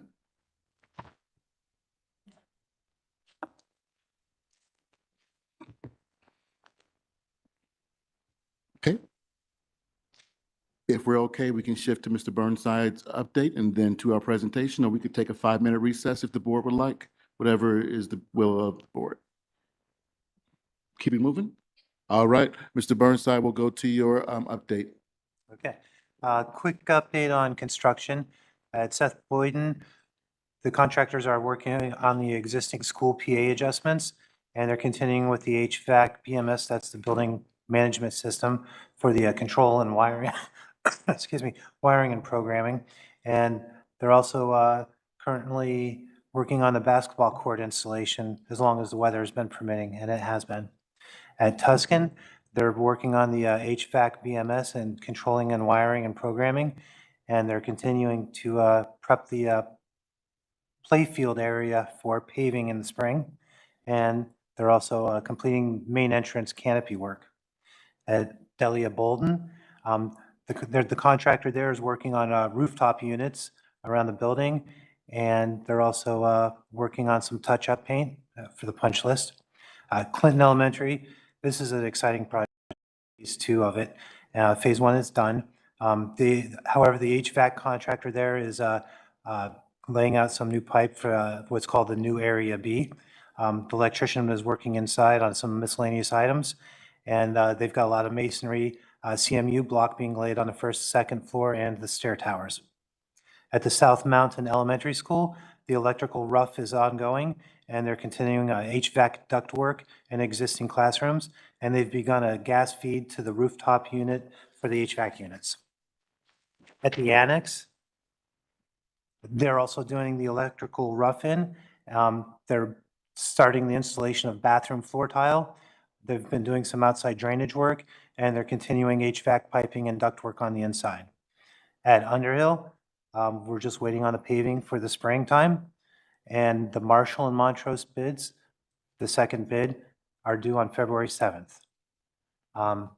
So tonight you'll see a resolution for capital reserve withdrawal for Psalms and Seth Boyden Auditorium for rigging and lighting. I'm going to give you a new cap reserve number minus the $648,586 that we're using for these two projects. This is going to be as of June 30th, 2021, because our new audit comes out next month, so I'll have a new number then. The new cap reserve number is $7,196,598. And speaking of the auditor, we're going to have him at the next FFT committee on February 15th, and he'll present at the board meeting on February 23rd. Just to give you an update on the Maplewood Middle School, we all know about the broken pipe over Christmas. For the media center, the attic insulation has been removed and replaced. A new ceiling has been installed along with half of the lighting.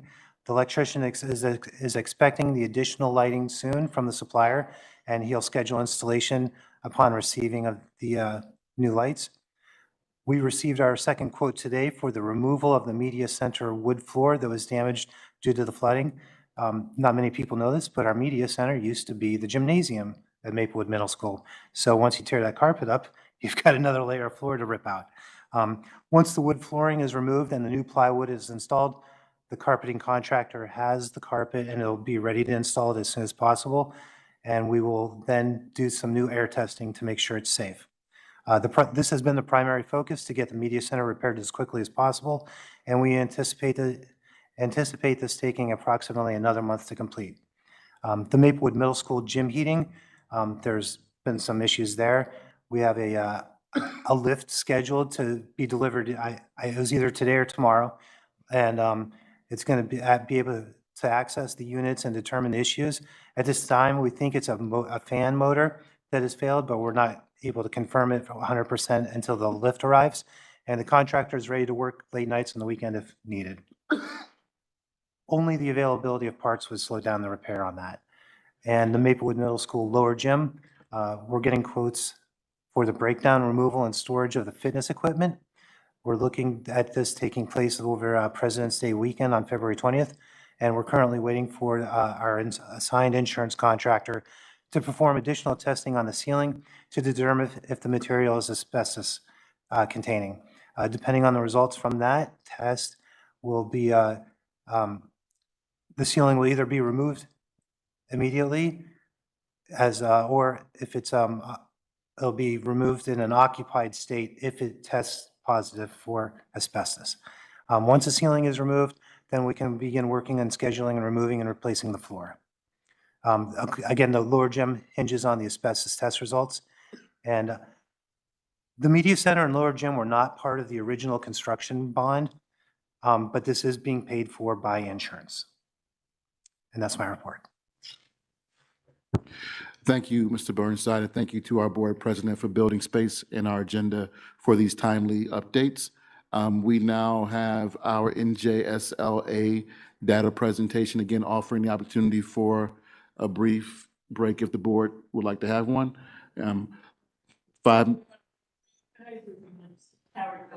Power, keep pushing. I'm just checking in. All right, I'm just checking in, dipsticking. And again, for those parents who sent emails concerning Maplewood Middle, we responded to every one of those emails. I went there personally multiple times today and also a few weeks ago. And so thank you for those updates, Mr. Burnside. And speaking of homegrown, right, we will have Ms. Bodner, who actually went to elementary school in this building. I did. Assistant Actually, Superintendent of CNI. Mr. Burnside's office was my kindergarten room. So yes, I can still remember it. with the beautiful fireplace, right? So thank you so much for allowing me to come and present this evening. Tonight I will be presenting the NJSLA results from the Spring 22 administration. I asked Ben to give me a computer because I didn't think I was going to be able to see up there. So I will keep going from here. Excuse me that I'm looking down. Okay. Why don't you pause So- 1 second until Ben gets it up Yep, there? Okay, thank you. absolutely. Sorry, Ben.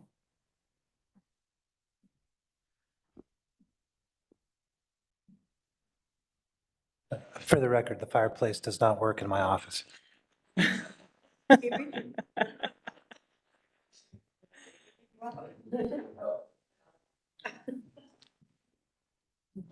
Thank you. Okay, so our first slide and our first question, who are our SOMSD students in 2022, 2023? Okay, that is the big question right now. We cannot go back to pre-pandemic teaching and learning because it doesn't work. We're different students, we're different teachers, we're different everything, right? And our teachers have done an amazing job to, on the drop of a hat, switch their teaching practice to be virtual, which I guarantee you there's not one teacher in the world who thought they'd ever be in that situation. And they did a pretty remarkable job for turning from face-to-face to virtual in half a second. But that's not necessarily the right way we should be teaching our students right now also. So we are now learning what the post-pandemic student is. Who is that person? What is their needs? And how do we learn who they are? And part of that is by looking at data and our NJSLA data. So I do want to remind you that NJSLA data is a small piece to the bigger picture of our whole student. It gives us a snippet of information that is valuable, but we must remember it does not give the whole picture. Okay, so what is NJSLA for some of our families and people who might have younger students? Our NJSLA assessments are state assessments, and they assess English, language arts, mathematics, and science in certain grade levels. They measure how well our students in 3rd through high school are doing to meet the New Jersey student learning standards. And our New Jersey student learning standards, NJSLS, they are what guide us in teaching, right? That is what our curriculum is based on. It guides us as to what our students will be learning, and we are expected that our kids will have gone through each standard throughout their grade level. We have 3 areas that we assess, NJSLA, ELA, and they focus on reading and comprehending a range of texts independently and writing effectively when using and/or analyzing sources. So being able to read different types of texts on their own and then taking that information to analyze and then write their thoughts on it. And then our math, NJSLA-M, it focuses on applying skills and concepts, understanding multi-step problems that require abstract reasoning, modeling real-world problems with precision, perseverance, and strategic use of tools. And finally, our science is actually only assessed in 5th grade, 8th grade, and 11th grade. It measures students' proficiency in scientific and engineering practices. There are 2 sets of performance levels that we use when assessing our students. In math and ELA, there are 5. They are level 1, did not yet meet expectations. 2, partially meets expectations. 3, approaches expectations. 4, meets expectations. And 5, exceeds expectations. We want our students to be in the 4 and 5 level. And in science, there are 4 levels, 1 being below proficient, 2 near proficient, 3 proficient, and 4 advanced proficient. And we would like our students to be in the 3s and 4s. So there are some key takeaways before we dive deep into the data. You're going to see a lot of slides with a lot of numbers on them. This will be posted on our Board of Ed or our district website for you to dive into a little bit more if you want to. I know you've been sitting and listening a lot, so I'm going to try to go through it quickly, but there's some key things that key takeaways that I hope that you will remember as we quickly go through data. So number one, we again understand and emphasize that high-stakes standardized tests are a single data point, and we and all public school districts utilize these to assess ourselves as a district. We also openly acknowledge that we have other quantitative and qualitative data pieces that inform our reviews of our student achievement. We use multiple measures to really understand who our students are. So to go back to who are our students in 22, 23, this is one piece of it, but we have multiple measures that we look at to really understand our whole child. We are considering this data our new baseline, as we have not administered NJSLA assessments since pre-pandemic. It's been a very long time, and we have a lot of new kids, and a lot have graduated on. So we are using this as our baseline data. While we again know that standardized tests are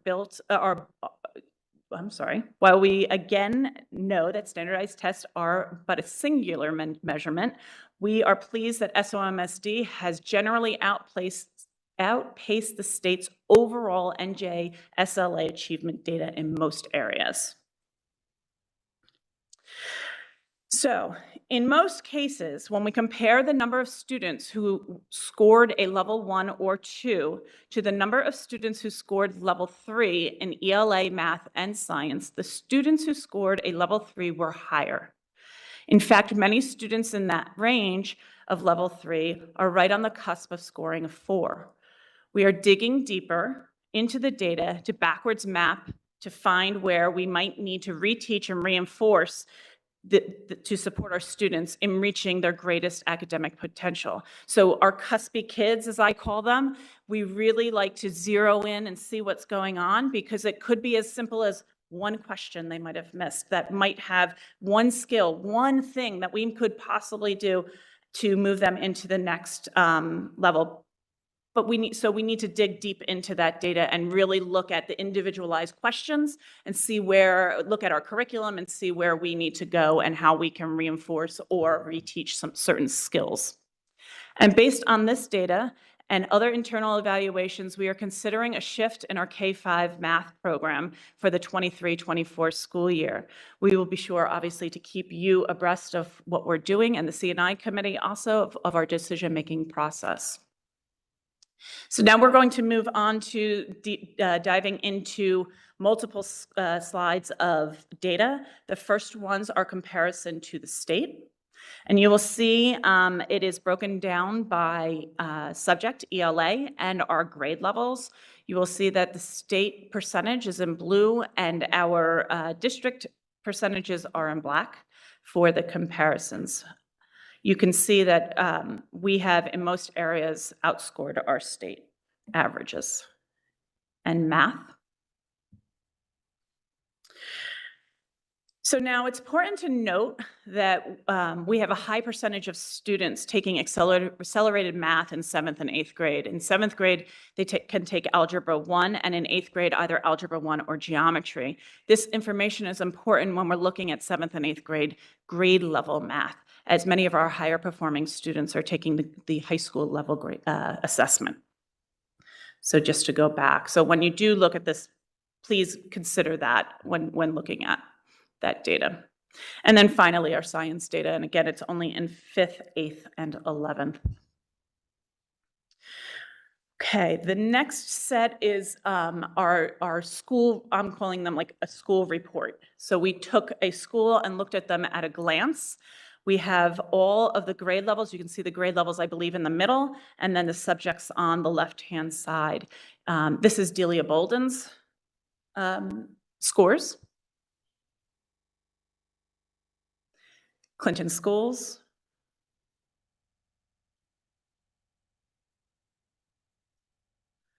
Seth Boyden's. South Mountain.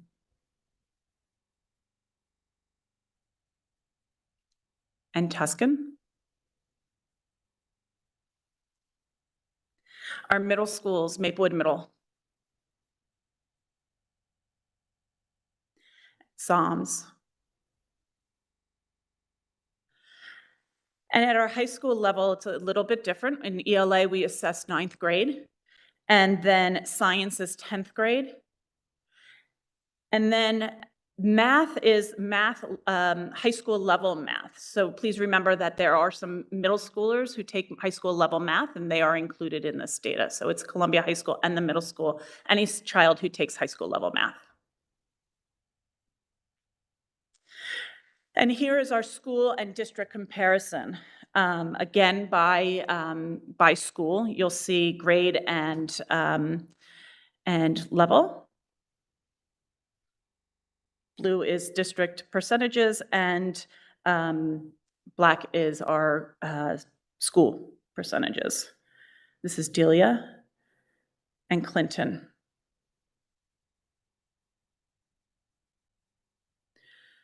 Seth Boyden.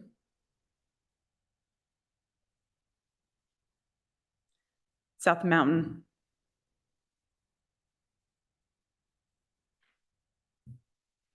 Tuscan. And our two middle schools, MMS and Psalms. And finally, the last set we'll be looking at tonight are our demographics by grade level and subject. I'm sorry. So you have ELA 3rd grade, 4th grade. Again, this is all going to be on district website for you to dive into, and for the public too also. 5th, 6th,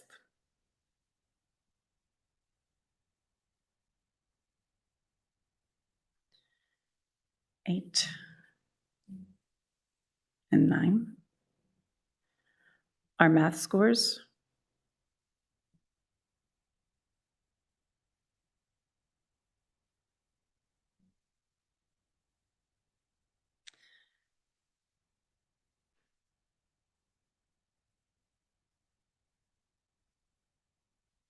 And our Algebra 1, Algebra 2, and Geometry. Science, 5th grade, 8th grade, 10th. Okay, so those were the slides of data, and there's a lot of information, and I completely understand. I whipped through it incredibly fast, but honestly, I think this is some of the more important stuff. What are we doing? We have this data. We have some good strides in there. We're scoring mostly above state average, which is a wonderful thing, but we also know that we have struggling students, and we need to do something for them. And this slide here represents the layers of intervention that we are working on to ensure that our students their needs are being met. The student is in the middle, our SOMSD student, and then you'll see around it are different types of intervention categories, and they all overlayer one another, if you can see that. And I did this purposely because truly and honestly, you can't look at one piece and expect real change to happen. Every single one of these has to happen for there to be real change. So I'm not going to just sit here and talk to you about instruction. I want you to know what we're doing as a whole to support our students. And all of these, culture, climate, intervention and referral services, student opportunities, instruction and programming, all come together. And when they layer on, that's when we're going to start to see some real movement in our students and the work. And I truly believe that we can do that. So to talk a little bit about our culture and climate. Culture and climate is, do our kids feel welcomed? Do they feel that they can walk into their school and feel a part of something? Are their basic needs met? Do they have an alarm clock to get up in the morning because they are late for school every day possibly? Are they eating? Do they have clothing? Basic necessities, but then beyond that is being able to feel a part of something bigger than them and feeling a part of a community, whether it be the school community or a classroom community. There are many things that we are doing in this area. First of all, culture and climate is our district goal, is one of our district goals. So everything we do is in many ways is focused on that, on our culture and climate in our buildings. Every single school has a cultural and climate plan that is overseen by Dr. Gilbert in his Access and Equity department. And each one of them, I've given you on the left-hand side some examples. And this is a small snippet of examples that our schools are doing. And I thought I would just talk quickly to the ones that are in blue because I truly could go on and on about the work that our schools are doing. But one of the main things, especially in the CNI department and in classrooms, and I know that this is a huge focus for our teachers, is to make sure that our kids are being seen in the curriculum and that they are represented. So when we started just a few years ago, when I started in a director's position, we really did a huge audit and looking at our curriculum through an equity lens. We've had people come in to train our curriculum writers to be able to do that. So there's been a huge shift as you see the curriculums coming through, and you'll have more coming to you as time goes on that you will be passing. You will see that this is a huge area that we're looking at. And it's also for public knowledge in Atlas. So if you go into Atlas, you can see exactly where we are making those connections. So we are doing this a lot through the books and resources that we use, where we are making sure that it is multi-diverse and that kids can truly see themselves.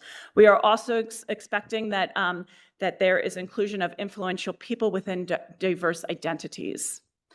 Some of our schools are actually surveying our students from all high school down to our young kids to find out who they are. What are their interests? What is their culture? What is their home life like? How can we make connections in school and home and your personal lives to be able to make this feel so much more authentic? We know that students learn best when they can see themselves represented into their school day. So that is they're taking this data, they're analyzing it, and they're pulling information, and they're doing something about it, right? They're taking this information and really doing something about it.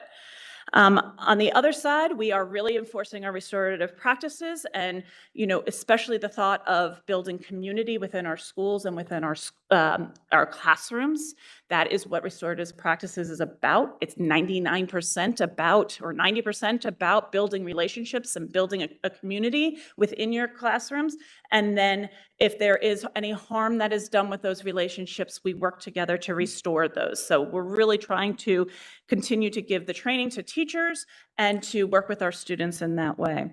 Also, this year with professional development, we have tried to really give a lot of choice to our teachers and give them a lot of options so that they can go in directions and sessions of their professional development that interest them and they feel that they might want to learn more about. There are numerous SEL, equity, cultural competency, professional development offerings that we are offering each professional development day, like we have half days. So it kind of is a menu and teachers can look and pick what they want to do. And these are some of just some of the things that we have offered this year, and they go every single time. So if we had a half day in October, they were offered in December so that teachers can kind of plan their year in a sense. I can't go to this now, but I can go into it in December. And some of those are support social, emotional, and physical wellness, integrating LGBTQIA+ into our curriculum, examining the danger of a single story. But I can't emphasize enough that in culture and climate, we need to make sure that our basic needs of our students are met so that they are ready to learn and that they can be there with open ears and open hearts and open minds to learn and progress. The second thing that we are really focusing in on is our INRS, or Intervention and Referral Service. In education, we call it the INRS team. And this team, the Intervention and Referrals team, is a team of professionals from many departments within the school who come together to create action plans to address a full range of student learning, behavior, social, and health problems. The goal of the committee is to see measurable student improvement, progress that is supported by individual data in the identified targeted areas. So how this works is every school has their INRS team. If a teacher or a parent feel a student is struggling, they can present them to the team. And this whole, our experts, our teachers are in many different, it could be a special education teacher, it could be a gen ed teacher, it could be an academic intervention teacher, it could be the social worker. This is who is comprised of our teams. And they sit and listen to the teacher and they say, what seems to be what is holding this child back from success, and explain the situation. The parents get a say. If they are old enough, the student can also be there, like in high school. And the team works together to create an individual action plan for that student. It's very individualized. It is based on that one child, and it is based on the issue that is in focus at that moment. So it's very, very specific. The INRS, the other thing that I really like about INRS, it allows for many members to truly understand the story of that student who's struggling, and it allows for a more hands-on deck approach. They're no longer just one person's responsibility, right? It takes a village. It takes all of us to come together and to really understand what is going on with a student and how we can help them. So more hands on deck to really understand what the issues are and how we can help. This plan is revisited every 4 to 6 weeks. It is meant for quick intervention, and we move to the next. If there's something else we need to work on, we're looking for progress during those 4 to 6 weeks. It could continue. This plan could continue if we're seeing great progress and we want to go. If we're seeing that it's not helping, we might tweak some things, or it could actually be finished because this child is doing the skill or whatever we're asking them to do independently, which is our hope, is that we can target it, fix it, and child is working independently in that area. We have some student opportunities.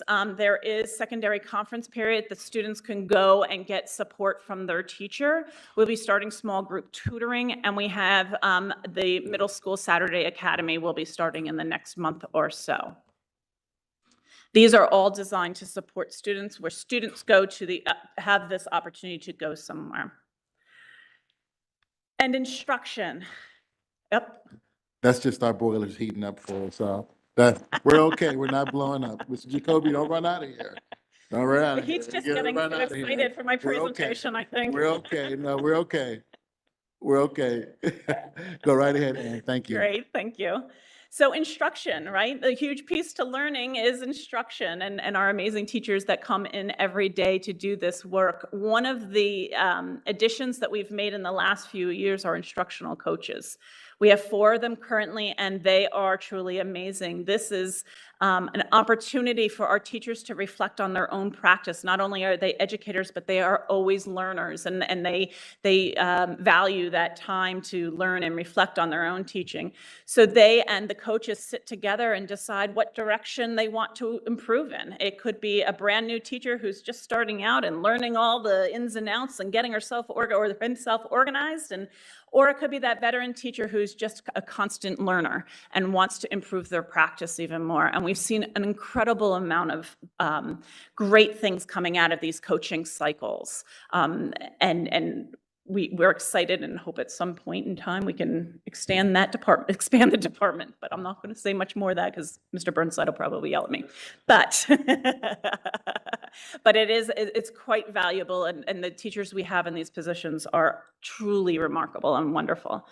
All departments, a new focus is all departments are considered literacy teachers, especially at the middle school level. So in elementary school, I don't know if you know, we have an hour of reading and an hour of writing a day, every single day. And then you go to middle school and it drops dramatically because you're going into periods, right? And so you're losing so much of that reading instruction. But if you are a teacher of social studies or science and you understand that you are also a literacy teacher, you know some of those strategies and skills to teach nonfiction reading and writing. So we've been really, Dr. Bean Folks and the other supervisor, who's our ELA supervisor, has really been talking, and I've been talking with other supervisors to really push that a little bit more, to give our kids more independent reading time during all classes and not just ELA, because it needs to be done all the time. you got to practice the skills that you're learning, right? That's how you get better at it. That's what we do. So we're working on that, and everybody seems to be, getting on board. Again, this is our new initiative for this for this year, to really give our kids more time to practice the skills that they're learning. And also to be able to then take that information that they're learning in science and analyze it and then put it into writing. So it's a huge piece, but we have to do that at the middle school level because they miss so much time. We have our supervisors going in and having data team meetings with grade levels, where they are really focusing at looking at data and then working on tier 1 and tier 2 interventions. And tier 1, tier 2 interventions are like, how we say our teachers have like a bag of tricks. That's what it's like. We're trying to build those bags of tricks so that when a child comes into a classroom and seems to be struggling in a certain area, the teacher can just keep pulling out those bags of tricks and really support in that moment, right? Like that is before INRS. That's what we want to do, to be able to really make that a strength. And we've been focusing in on that this year using our data. We have explicit small group data-driven instruction. Now, these are small groups, but they're not small groups like we used to have, like the reading group and stuff like that. These are very fluid groups that are based on data. One day you could be working with a teacher could be working with a group with 5 children and looking at learning about punctuation, just say periods, right? They're learning how to use a period in the right way. And then and there's 5 kids. And then the next day, she might be working on comprehension. Maybe 3 of those kids in that first group needed some work in comprehension too, but then 3 other kids needed to have comprehension work. So all these groups are fluid. Nothing stays the same. It's really based on data and knowing the skills that the children need. So you're like pulling constantly. And it's really just about knowing your kids and knowing what they're doing and what they can do and what areas they still need support in. Evaluation, we talked a little bit about this in the beginning, evaluation selection of a new K-5 math instructional program. It's about time. So we are going to, we've budgeted, we've talked to Dr. Burnside, Dr. Burnside, I just made you a doctor. Very good. No, with Mr. Burnside, we've been working with all supervisors to really make sure that it's budgeted because we know that rollout is huge, right? I can give you everything, but if it's not done well and rolled out well with professional development and all these things, it's not going to end well and our kids suffer. And then again, other sessions that are professional development that we have, these are just a snippet of what's been offered all year. Everything you need to know about phonics in early elementary school, tools of teaching vocabulary and improving comprehension, teaching thinkers and problem solvers in math, support reading critically in grades 3 through 5. And what I would like to say is many of these are taught by our own staff. Right? We're really using our own people to start teaching and spreading the wealth, right? Like everybody has their strengths and they should be sharing those strengths with with others. Yes. Just for some of our new board members, could you just give us a little bit more about the instructional coaches in general, right? That was a new investment by our previous boards, just to check in for that. Absolutely. So our instructional coaches, we have 4 of them, and they are master teachers. It's easy. I feel very comfortable calling them that because they're very good with instruction, and they're really, really good with building relationships, which I think is the most important thing with instructional coaches, because it's a trust thing. Our teachers are being vulnerable. They're putting themselves out there and saying, you know what? I'm not really strong in this area. I want to learn a little bit more. Or, I'm thinking about this and I don't quite know if this is the right move. I need to talk to somebody about it. And you get an instructional coach. And it's completely confidential. It is between the 2 of them. I respect their relationships. The administrators respect their relationships 100%, so that we know that good teaching and learning can happen, right? So they'll go into, they can do a grade level meeting looking at data. They could be they constantly are doing professional development. They also do what we call our cycles, where they might work one-on-one with a teacher. Again, it's all voluntary. It's teachers who do reflection on their own practice and might feel that they just want to learn some more. And they reach out to our coaches. They sit down together and they just start talking. They talk about teaching and learning, and the coach asks real questions about, their practice, and then allow the teacher to kind of go through a process and decide what area they feel they want to learn more about and grow in. And then they go through, the coach might model. They might go into the classroom and model. They might sit side by side with a teacher and teach a lesson together. It might be looking and analyzing at data, so they might just, at a prep time, sit down and actually look at real student data and plan out their week's lessons in small groups that we talked about. So all of these things are things that our teachers are doing with our coaches, and it's been super powerful and incredibly beneficial. The feedback, we get survey feedback from them anonymously, and everything has been really, really amazing. So like I said, I would love to have a few more, but I'll have to talk to Mr. Burnside again. So that is, in a nutshell, that is what our coaches do, and they've been amazing. We've had 2 elementary for 2 years now, and now 2 secondary. Okay. And then finally, programming, right? We have some programming within the day that our students who are struggling can participate in. It is at the primary level, we have reading intervention, and a few of the schools we have some math intervention. At the high school, we have Cougar Academy, which is our CHS intervention program. And I always want to talk about these intervention programs. These intervention programs are designed to be quick fixes. It's not about staying in these programs forever. The whole idea is to give them the skills and build their skills so that they can then leave these programs to be able to do these things independently. Then we also have a humanities, a 9th grade. We started last year a 9th grade humanities, and what it is 2 teachers, an ELA teacher and a social studies teacher, are pairing up. Last year was our pilot, and they do a double period of science and social studies and ELA, and it's kind of giving this free flow. The design is to kind of give a free flow that if there is a group of students in this class who might need some extra help with like the writing process, they can pull that group and work with the ELA teacher to do that process.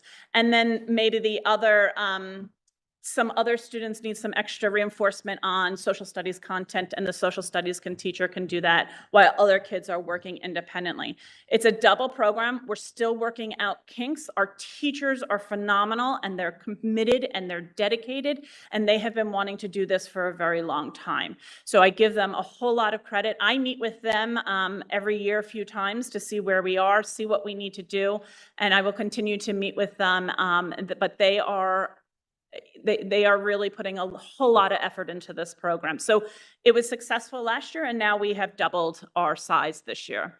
And then finally, we will be starting an ELL mentoring program. So as our students come in from other countries, they will have mentors who have been here for a while and can kind of bring them through the process from a kid perspective, because our perspective is completely different than theirs. So yes, Dr. Taylor. Just to emphasize, our CNI committee has requested some more updated data on some of these programs that we're super excited about. So you can look forward to seeing that. And just for the humanities piece and the Cougar Academy, we did have data that we shared on their first year implementation, and we'll be building on that. They're super exciting program and been showing that they have really been supporting kids who had previous challenges. Yeah, it's really incredible. So, and I've already talked to Dr. Beam folks to come to one of our committee meetings, because I think you'll find her to be incredibly inspirational in the work that she does, but then also in these programming. So overall, those are all the layers, right, that we are doing at SOMSD. We are plugging away. We know that you can't do these things in silos. It has to be all hands on deck, and it has to be layered. One thing's just not going to work. It's just not. And we've seen that happen, tried many times, and it just doesn't seem to happen. So we're trying it differently this year. We're really layering it on. And any questions?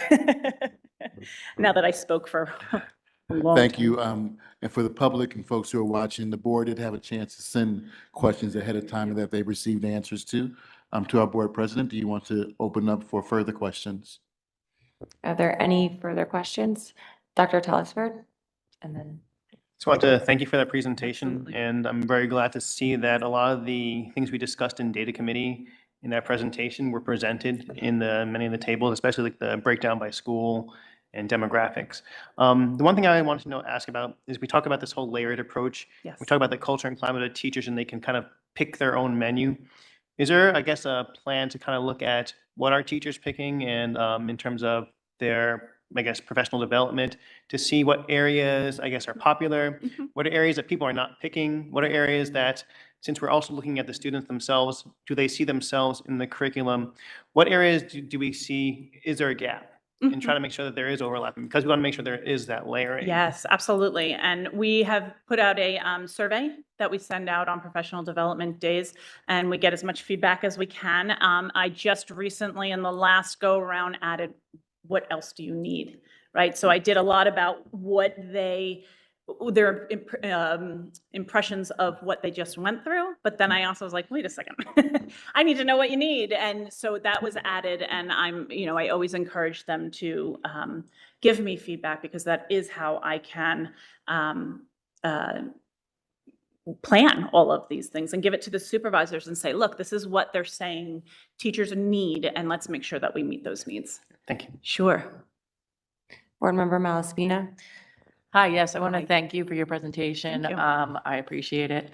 I actually want to make it clear for the public, which I think you did a good job, but I also want to reiterate, these were spring test results from last spring. Right. We as a community are just seeing them now. That is not the fault of the district. That is the fault of the state releasing them at such a late time period. Because of that, this data set really is somewhat not as useful as it would have been had it been released. Well, I can later. tell you that the individual, right, like the very, Right. very individual data was given back, but that's not from a district level. I can't tell you every single student at Clinton School, 3rd grade, and be able to pull it. So as the individual went to schools as soon as we got it. Okay, A but while back, and yes, but it's not, you're absolutely right. This is data that was from spring, and we're in January. right, so Right, we're so- in January, so like we can't be looking back and being like, oh no, these kids in the 3rd grade now are not doing well, because that was last year's 3rd grade. Right. So I just want to make that clear to the public so that they understand that this is just, one minor snippet of data set, and I have my own feelings on it, but I do, want the public to realize what we're looking at, and that by doing it the way that it was done, it makes it hard for us to really take this to make those greater changes, that we would like to see. I do want, we've spoken about this in CNI, but I also want to reiterate the fact that, using data, not just this data, but data in general, like as much as we can get the teachers to be involved in the data process, have access to the data, be living in it on a daily basis will be helpful. And, at the present moment, we're not there yet, but I think we've made some nice strides. I have to, there, but, just to move more further towards. But I also living want to, if I daily can, just, with it. we can always do better, right? I'm 100% in agreement with that. But I also want to say, when you are teaching, you're receiving data constantly. Like, it's not just test data. It is group participation and listening to the comments that the students are having. It is exit slips where you do a lesson and then at the end you ask a question and you have the kids answer the question. So you have a gauge as to whether they've mastered or understood the concept or the skill that you were teaching that day. All of those, taking classworks, taking pre-assessments, like we have math pre-assessments, and we look at them and they can, two or three questions can be based on a standard. And we can see when we take all of our data and write it out, we can see and make groups based on that of who needs support in certain standards. So I agree we can continue to dive deeper and deeper and deeper. But I think with the help of supervisors and principals right now, and then also our coaches sitting side by side with teachers and looking at these individual, not that NJSLA isn't meaningful in some way, but that day-to-day data should be driving their instruction and their planning every single day and every single week. And that's what they do. They do an incredible job of, it's almost like the gatekeeper of taking all this information, their TC, right? I explained that in their TC scores, each level has a skill set that they have to really kind of master to be able to move on to the next reading level. And the teachers have that list of skills that are right there, and that's part of their planning. If you're in a level C in reading and you want to move someone to a D, I need to make sure that this child can do this, this, this, this, and this. And I can plan based on those things. Yep, they can do that. They can do that. Oop, they can't do that. So I'm going to pull them, and I'm really going to work on this so that the next time I assess, they're at the next level. So they're doing that a lot within their classrooms.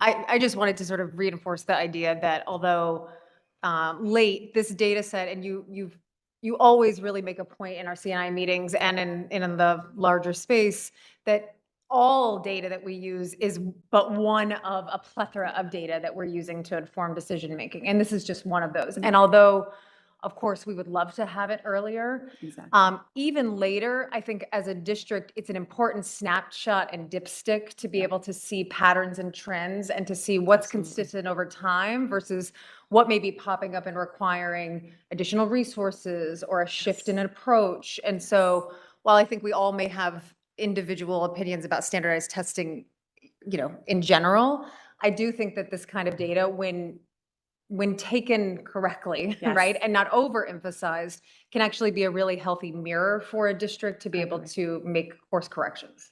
Completely agree. Yes. Board Member Duvall-Wilson and then Board Member Gifford. Thanks. Thank you for the presentation. It was Sure. great.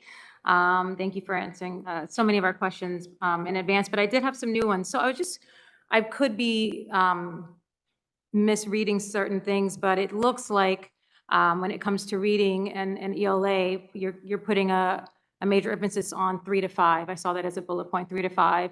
But I want to just make sure that I'm understanding that K through 2 is still getting the same amount of support and intervention. Absolutely. And I know that there are intervention services in general at that because I've experienced it myself with my children. But my point is just, we can't wait till 3rd grade. Absolutely. And I'm really curious how we are digging into what are, kind of similar to what Dr. Telesford was saying, what are the gaps, especially for students of color and Black students that are just like, the numbers are just really, really stark. And if we are able to somehow find, like, the bulk of our population, of our Black population, isn't getting XYZ, and they need XYZ for phonics, or they need XYZ for reading, and we need to insert that into just curriculum. Right. Not just waiting until they fail and they're not doing well in 3rd grade, but that we're adding this to our curriculum consistently. Well, and that's, I was just having actually a conversation with Dr. Taylor a little bit about using INRS data, right? So what we can do is begin to pull all of our INRS data, that the action plans, what are the problems that seem to be coming up over and over and over again. It could be in a school, it could be in a grade level, it could be in the district, and really looking at what those issues are and seeing if it's a change in practice in a classroom, in a grade level, in a school, or district-wide. And that's my job, right, is to really look at that and say, what are we learning from this information? Everything we have is learning from something. And I truly believe that INRS can be game-changing, right? It's very, very specific, and gathering that information and analyzing it and then using that to create building goals, grade level goals, and district goals for the following year is quite helpful. Then everybody's on board and looking at it. Dr. Taylor? Yeah, I would just share and support that vision, right? Because you need that data set, and we need to raise up 30,000 feet above it, right? So we can see the trends, so we can make important budgetary decisions too, right? Where do the funds for more intensive interventions need to go, and what should they entail? One thing that I love about our team is that they work so well together. All of our assistant soups, they work on all of our district goals together. They bring forth all their expertise and the support from their departments. And one important piece that we've been talking about in our admin meetings is not just having IRNS, not just having a high level of it, but investing in a tool that provides interventions that are further reaching than just our own expertise. And there are tools like that out there that we're looking at. So if I have a third grader who's having a particular challenge as a teacher and I've exhausted my skill set, I'm not just dependent on my IRNS team. We can reach out through our tool to look at 1,000 different ways that others have been successful with a similar challenge. So we're trying to just really look at the trends across our district to further our investments. Thank you so much for your presentation. Just piggybacking on Dr. Telesford's questions around professional development and who's taking what, I am particularly interested if we're at all tracking how many of our teachers are taking the teaching the Amistad curriculum. Just because, I mean, you see our numbers that the achievement gap is pretty glaring for our Black students. So, I would think that really prioritizing that professional development especially would be important. So just curious if we have any idea how much staff is taking that. I don't have the numbers right in front of me, but I do have the feedback from teachers who gave in surveys of who went. Our social studies supervisor has been kind of doing the in the past few years.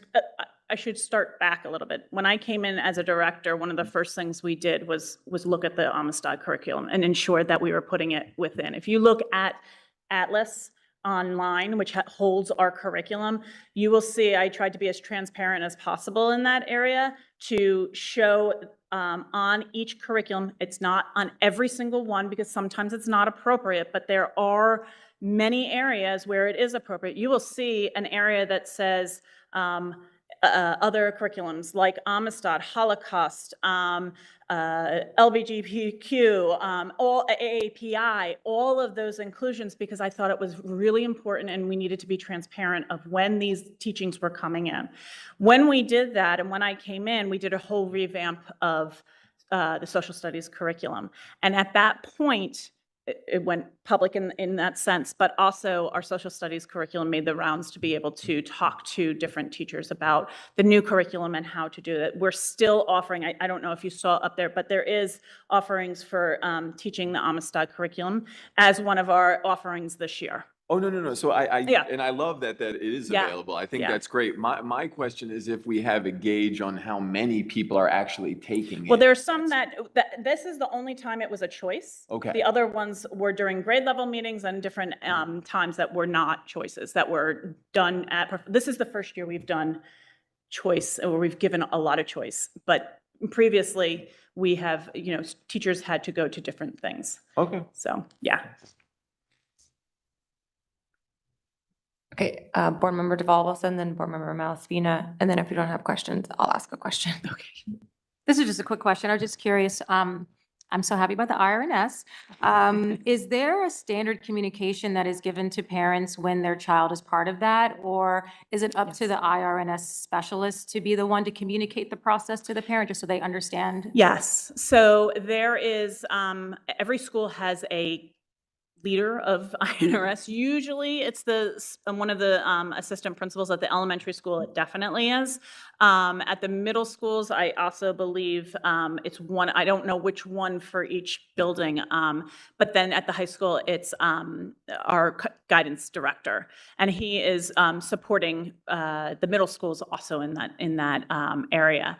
So they would, if a child comes up from a teacher recommending it, yes, they will be brought in because there's a huge parent piece to it. You know, they know their child and they know them best. And there's actually paperwork that we would like them to fill out so that we get their perspective. They are invited to the meeting. And again, if it's a high school student, we probably would even invite the student at that point.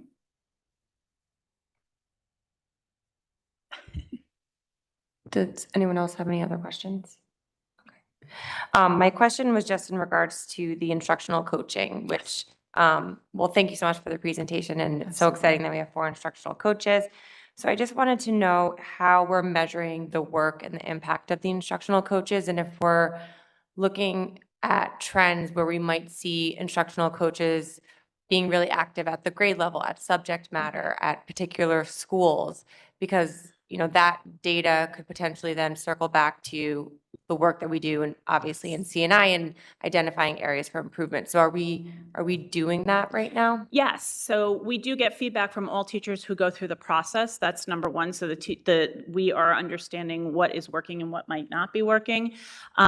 We also look at our teacher evaluations in the sense of just data, not anything more than just saying, well, if our teachers are continuing to improve in the areas that our coaches might be working in.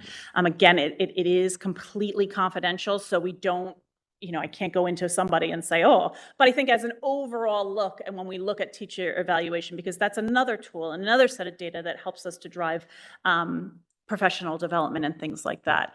And I'm sorry. I was just going to chime in whenever you're ready. Please, go ahead. Yeah, so the difference, one of the things that's really important in this topic is that there's a divide between coaching and evaluating, Yes. right? And so that's one of the big reasons why I believe in our recent review with Dr. Fergus, he recommended coaching as well. Because if I'm coaching you, you can be honest, we can have a very forthright conversation about your challenges. But if you're my evaluator, maybe not, right? I'm self-preservation. But I think that the line also can sometimes keep us from collecting information that detail what the challenge was. But I like to look at some other ways for us to be able to, I think that's a good question that you're asking, right? How do you evaluate the effectiveness or where maybe we can point our coaches more towards a school that hasn't had as much support, right? So we'll take that back and look at it as a way to do it without violating the confidentiality that is necessary for that. But that's a good question. It's true. And our coaches are SOMEA members. So it's SOMEA member with SOMEA member supporting one another to grow in practice. And we, again, like I said before, I highly respect that relationship and the confidentiality because I know they do good work, and it's just letting them do their thing. And we know that, we'll see growth in every way. What were they? Were all 4 elevated from within SOMEA? Or did All within. They're all up. I'll just winking at my friend over there. Yeah. Okay. I just wanted to highlight it. That's all. That's all. They are master teachers. You're all laughing, but I don't think it's funny. Any other questions for President? We're okay? All right. Thank you, Ms. Bodnar. Thank Mrs. Bodnar. Thank you. Thank you. Very nice.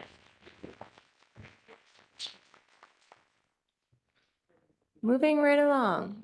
I know we moved a few things around, but do you want to read your board president's statement? And Sure. Okay, go. Yep. The school board meeting is a business meeting in public and not a meeting with the public. Oftentimes, it may appear to members of our audience that the Board of Education takes action with very little comment and in many cases, a unanimous vote. Before a matter is placed on the agenda at a public meeting, the administration has thoroughly reviewed the matter with the superintendent of schools, chief school administrator, And if the superintendent of schools, chief school administrator is satisfied that the matter is ready to be presented to the Board of Education, it is then referred to the appropriate board committee. The members of the board committee work with administration and the superintendent to assure that the members fully understand the matter. After the committee discusses the matter, it is then shared with the other board members for consideration. Only then is it placed on the agenda for board discussion and action at a public meeting. Committee reports now? Yes. Thank you. Okay, we will start alphabetically. We'll start with curriculum and instruction.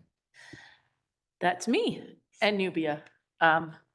The CNI committee met on January 17th. All CNI members were present. Our committee consists of board members Courtney Wingfield, Regina Eckert, Nubia Duvall Wilson, and myself, who is the committee chair. It should be noted that Nubia is the vice chair of the committee and takes over the meeting when there is something that I am recused from participating in. She will be updating you on the intentional integration survey discussion that occurred.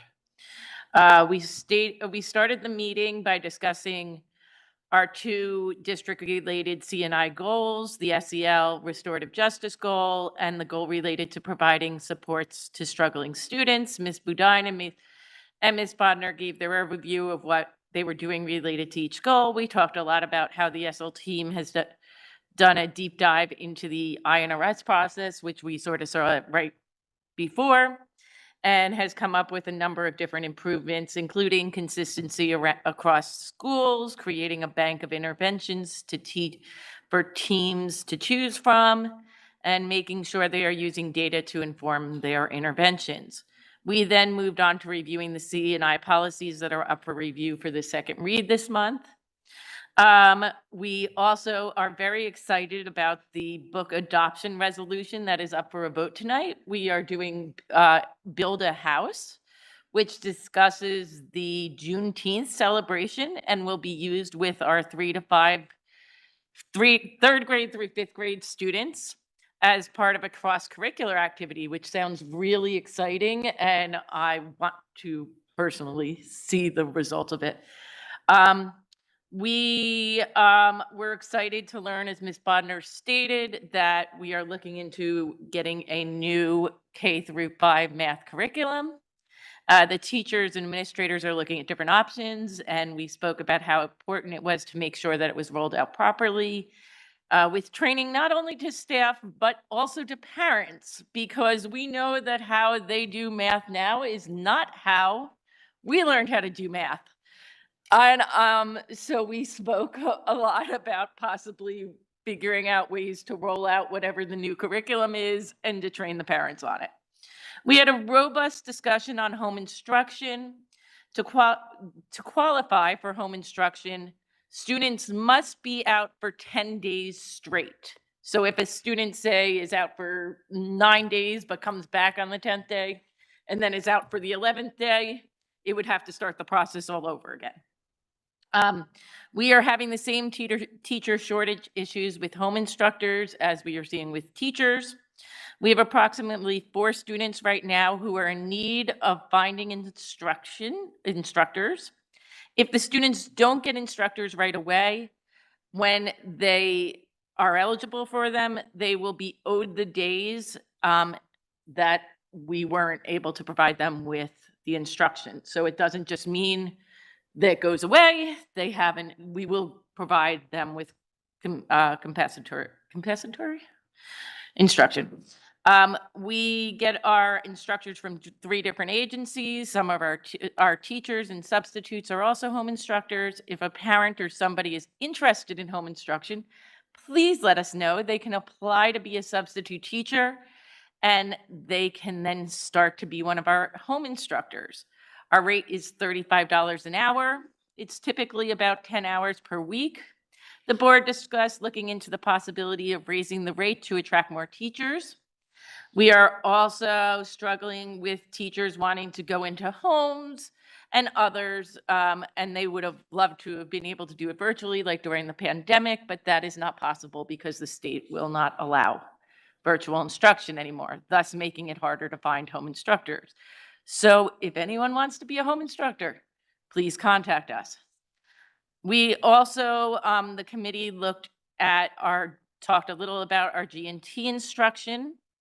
And we learned that there will be an audit of our G&T program in the coming months, and we are looking at ways to enhance the procedures related to that. We spent some time talking about our current truancy process. The board have received numerous emails from parents related to letters sent home alerting them to the number of absences that their students have. We apologize to parents for any confusion that some of these letters may have caused and realize we need to do a better job in our communications related to this issue. The administration is working on coming up with a letter that is consistent among schools and does a better job explaining what the state laws are related to chronic absenteeism and truancy, which are two really different things, but can sometimes be confusing. While at the same time taking into consideration that students might be out due to illness. We know RSV, flu, all of those things are going around, and we understand that. So I wanted to talk a little to explain to the public what the truancy laws are and the chronic absentee laws are.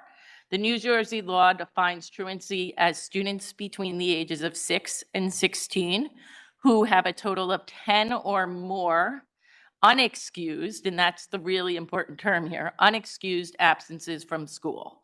While the state formally definition of chronic absenteeism is a rate of 10%, regardless if a student is excused or unexcused.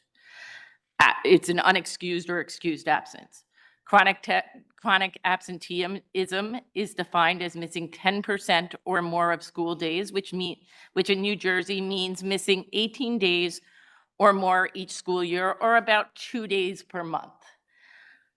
So the letters sent home to parents were alerting them to the fact that their child was reaching the New Jersey state definition of being chronically absent. While we understand how people might have thought it was a letter related to truancy, and for that we apologize. The board did ask who monitors chronic absenteeism and truancy at the high school level, and we were told that numerous people handle it. We discussed the desire for a point person to handle this to ensure students are not falling through the cracks, since we know just how important attendance is to students' well-beings and doing well. And then Nubia will take over the rest. Okay, I'll be brief, but we talked about the IIR survey. We appreciated that we were able to look at it and ask questions, and a lot of our thoughts were accepted and discussed. So I will say that there will be 2 surveys going out. We're really happy that they're going to be going out to families. And there will be 2, we discussed that there's going to be a family survey as well as a student survey, and the student survey is for 6th grade students. The district is trying to do 1 survey per family.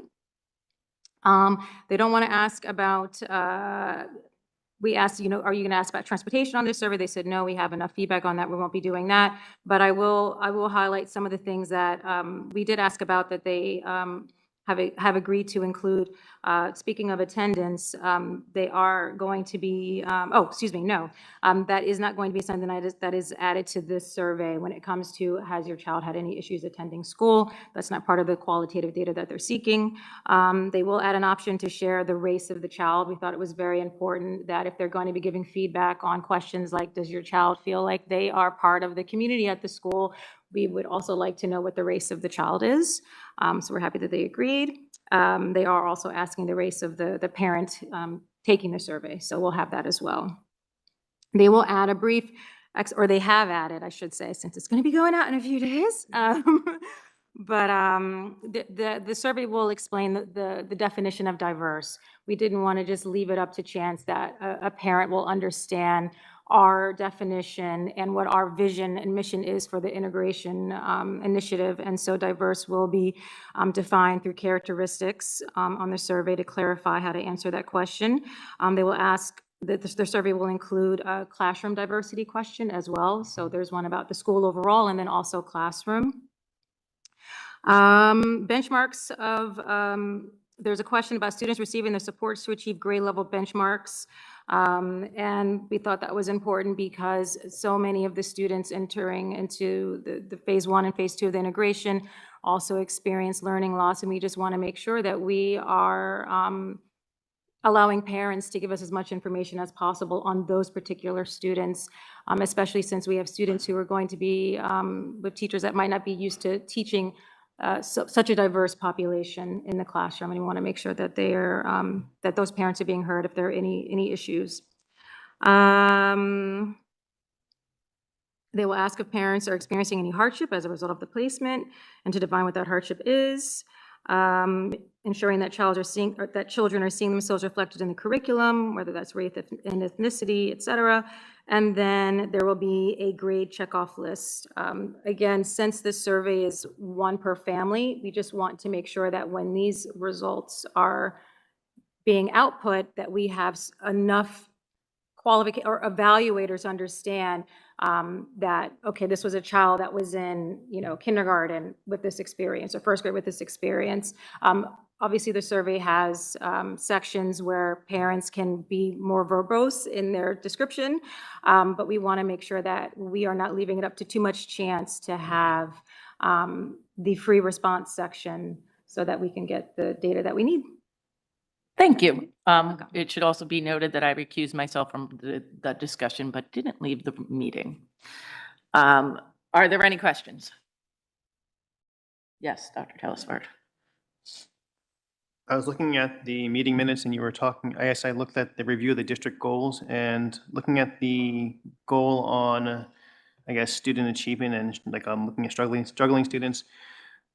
Is the plan to only look at INRS in the reviews for this goal or? No, we are going to be looking at other things too. That was just a brief summary. We spent a lot of time talking about INRS, but we also know that we need to look at other stuff. All right.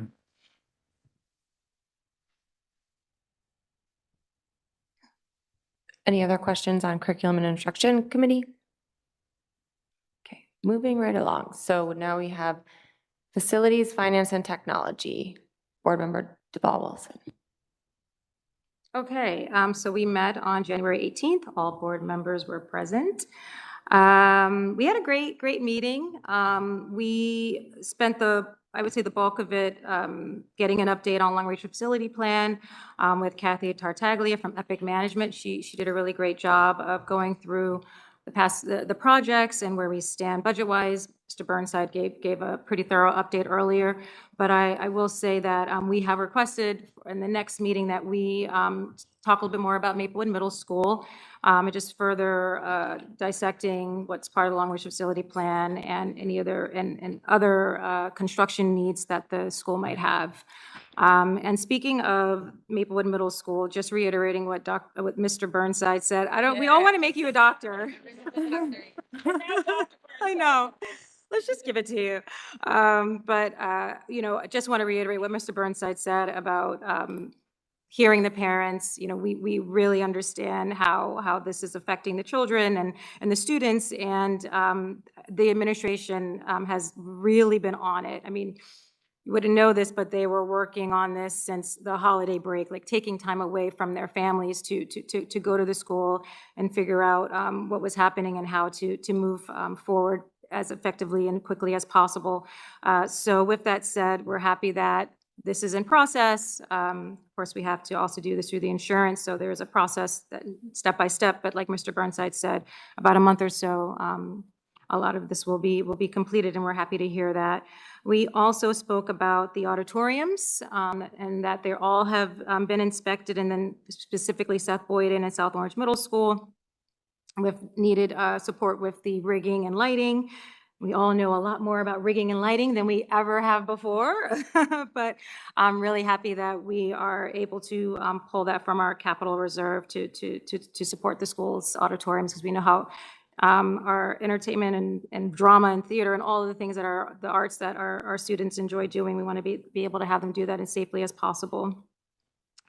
Also, we spoke about transportation and the fact that the administration is going to pull numbers to see what the costs are for kindergarten students at the 1 mile, 1.25 mile, 1.5 mile, 1.75 mile marks, as well as for middle school Excuse me, students. VP. Oh, I would just want to just double check with our attorney that we're okay to share some of that because it's involving litigation. Just to double check for us. sure.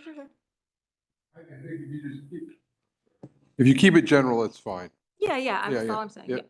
And just the middle school students as well, 1.5 and 1.75. And thank you for that.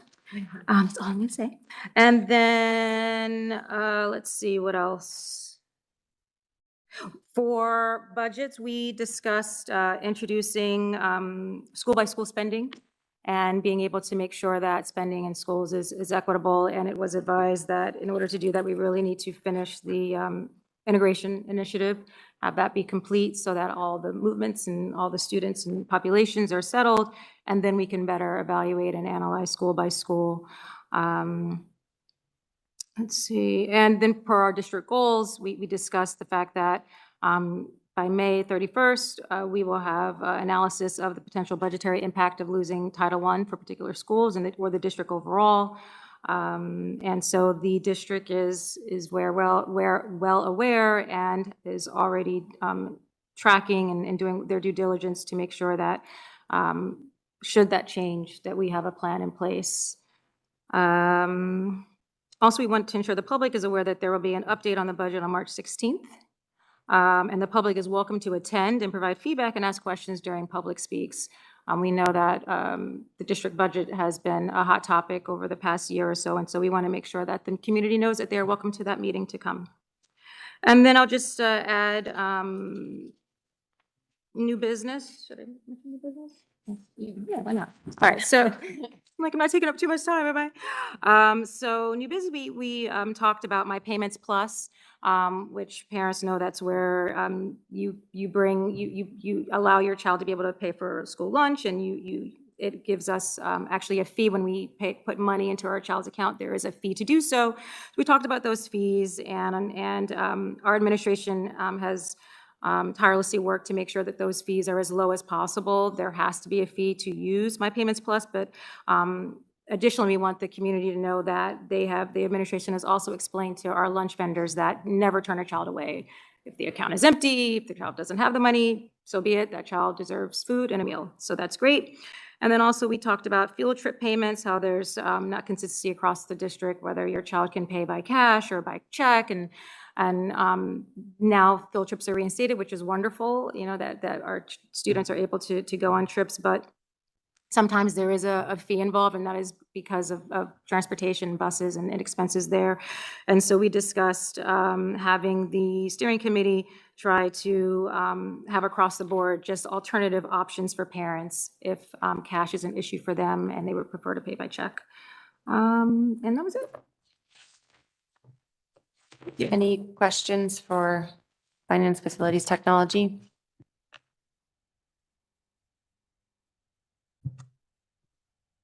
Okay, thank you. Next committee is Personnel. Thank you. The Personnel Committee met on Tuesday, January 4th. Board members Bergen, Whitletter, and Wingfield were in attendance, along with myself, the committee chair. Dr. Gilbert is currently serving as the temporary district liaison until the new HR director begins mid-February. We reviewed personnel agenda items that we can't discuss here in public session, but will be up for vote later this evening, hopefully soon. We spent some time discussing upcoming 2023 recruiting efforts and events. We were happy to hear that we had success at a recent virtual job fair in finding some suitable candidates for appointments. The timing of this virtual job fair was on our side as there were many December mid-year graduates. The district continues to explore additional opportunities to increase the diversity of our staff. We learned that we joined the CJ Pride Consortium, which is a consortium of school districts that highlights diverse candidates for K-12 teaching positions across New Jersey, and we will be attending our first job fair with them this spring. We're also looking at HBCUs and other venues, as well as just reviewing our current marketing materials to make sure they're up to date. We also reviewed current vacancies and discussed the possibility of creating a dashboard for vacancies. Just to clarify, that would be more for internal purposes, not external. And the idea isn't necessarily to create more work, but to better utilize the data that Frontline, our job posting site, is already collecting on the back end to help us better identify month over month, year over year trends by school, department, position level, pretty much whatever data they're already collecting. This can also help us just inform strategies, but, especially because, as a new board member, I have nothing to even look back at from last year. I just think anything that we can use to help, from a data perspective, can help us better inform our strategies. And lastly, we discussed building out our 2023 mission for the committee's work. There were a number of great ideas put forth by our board committee members, and our goal is to have 2 to 3 actionable items available for the February meeting. And that's it. Any questions for our personnel chair? Okay, so last but not least, we'll move on to policy. All right. The policy committee met on January 19th. In attendance were Dr. Telesford, Board Member Bergen, First VP Malaspina, and myself. Tonight, we have 5 policies up for the second read that we'll be voting on, and 1 policy up for the first read. Policy 5331, Management of Life-Threatening Food Allergies in Schools. The committee updated the policy to reflect changes to the use of food in classrooms that were initiated during the pandemic and will now be memorialized. Therefore, food and/or beverages will not be included in class instruction or celebrations during the school day, including birthdays, holidays, and achievements. However, nothing in this policy prevents staff from providing food to a hungry or food insecure student. We retained language about training school staff, certified and non-certified, and contracted employees, i.e. bus drivers, paraprofessionals, and lunch aides, who will be appropriately trained by school nurse or a designee to understand the school's general emergency procedures and steps to take should a life-threatening allergic reaction occur. This is especially important as food allergies affect 1 in 13 children, or at least 2 students per classroom. I also want to note that it was the district's head nurse recommendation to refrain from food in classroom, not just for the spread of communicable disease and students with food allergies, but for students with several medical issues affected by certain foods throughout the district. I do want to acknowledge Board Member Bergen's work on this policy. She's been an energetic advocate for students with allergies, ensuring our classrooms are safe and inclusive. Policy 5514. Student use of vehicles. This policy serves to ensure the safety of students, staff members, and school visitors as it relates to students' use of vehicle and other modes of transportation on school grounds. The policy permits students to ride bikes to secondary schools and allows elementary principals to decide whether it's safe for the students. The policy also prohibits any motorized devices such as a bicycle, skateboard, scooter, roller skates, hoverboard, or any other motorized mode of transportation on school grounds during the school day.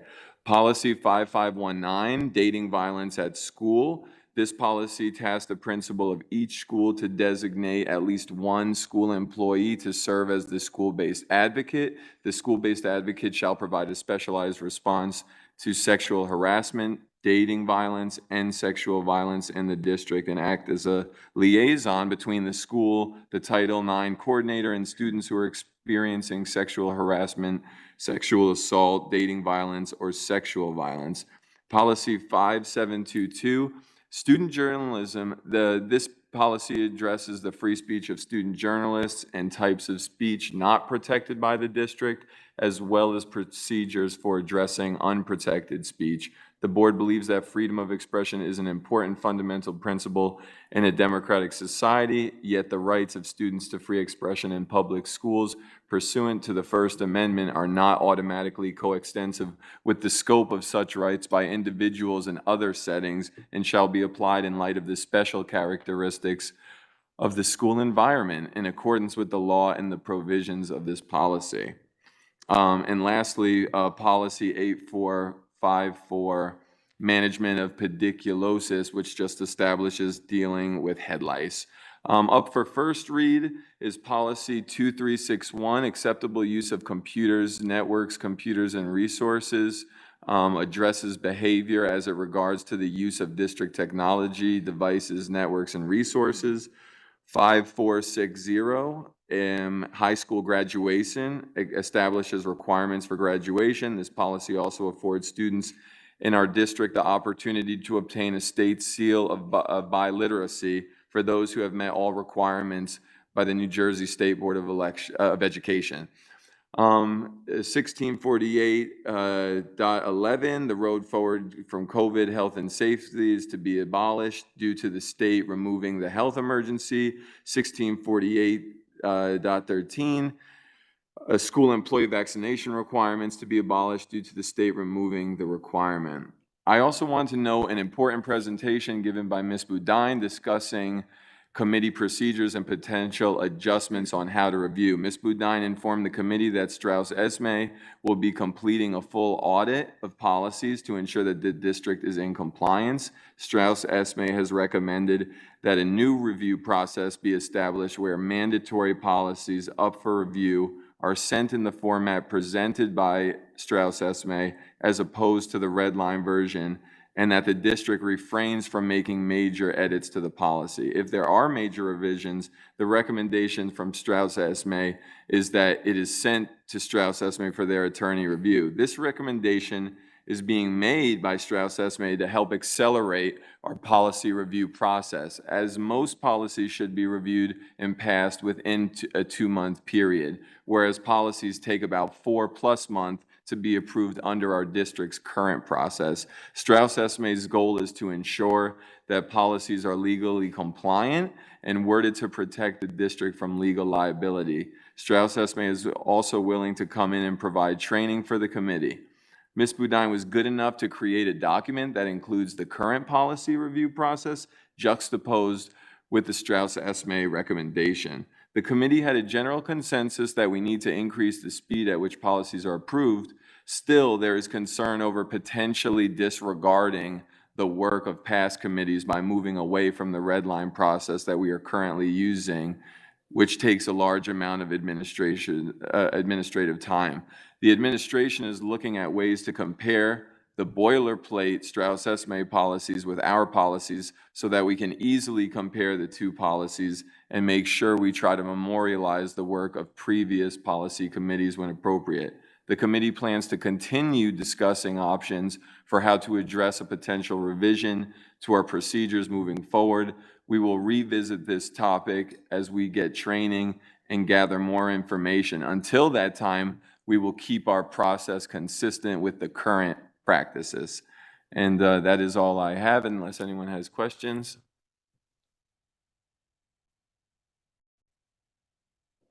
I think that's it. Great job, committee chairs. We are done with our committee reports. Now we'll turn to the action portion of the meeting. I'll turn it over to Dr. Taylor. Thank you, Madam President. To our board members, I have noted that we have a request to sever 3 actions, 4392D7, 4404, and 4405. Are there any other requests to sever? Thank you. I present to the board for your consideration resolutions 4392 through 4407, severing 4392D7, 4404, and 4405. Do I have a second? Second. We're in discussion. For again, every resolution excluding the 3 that have been severed.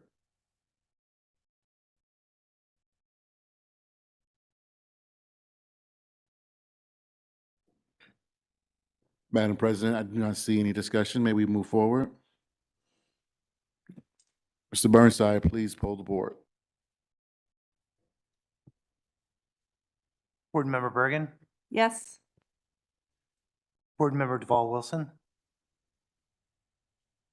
Yes. Board Member Eckert, Yes. Board Member Gifford, Yes. Board Member Malaspina, Yes. Board Member Telesford, Yes. Board Member Vadlamani, Yes. Board Member Wingfield, Yes. Board President Whitletter.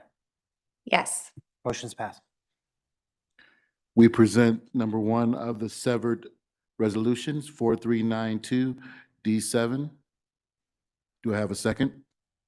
Second. Personnel, so there really can't be discussion, but Mr. Burnside, we can now pull the board. Board President Whitletter, Yes. Board Member Wingfield, Yes. Board Member Vadlamani, Yes. Board Member Telesford, Yes. Board Member Malaspina, No. Board Member Gifford, No. Board Member Eckert, Yes. Board Member Duval Wilson, Yes. Board Member Bergen. Yes. Motion's passed. Madam President, should we move the next two resolutions together? Would you like them to be separate? Separate, okay. We present to the board for consideration 4404. Do I have a second? Second. We're now in discussion.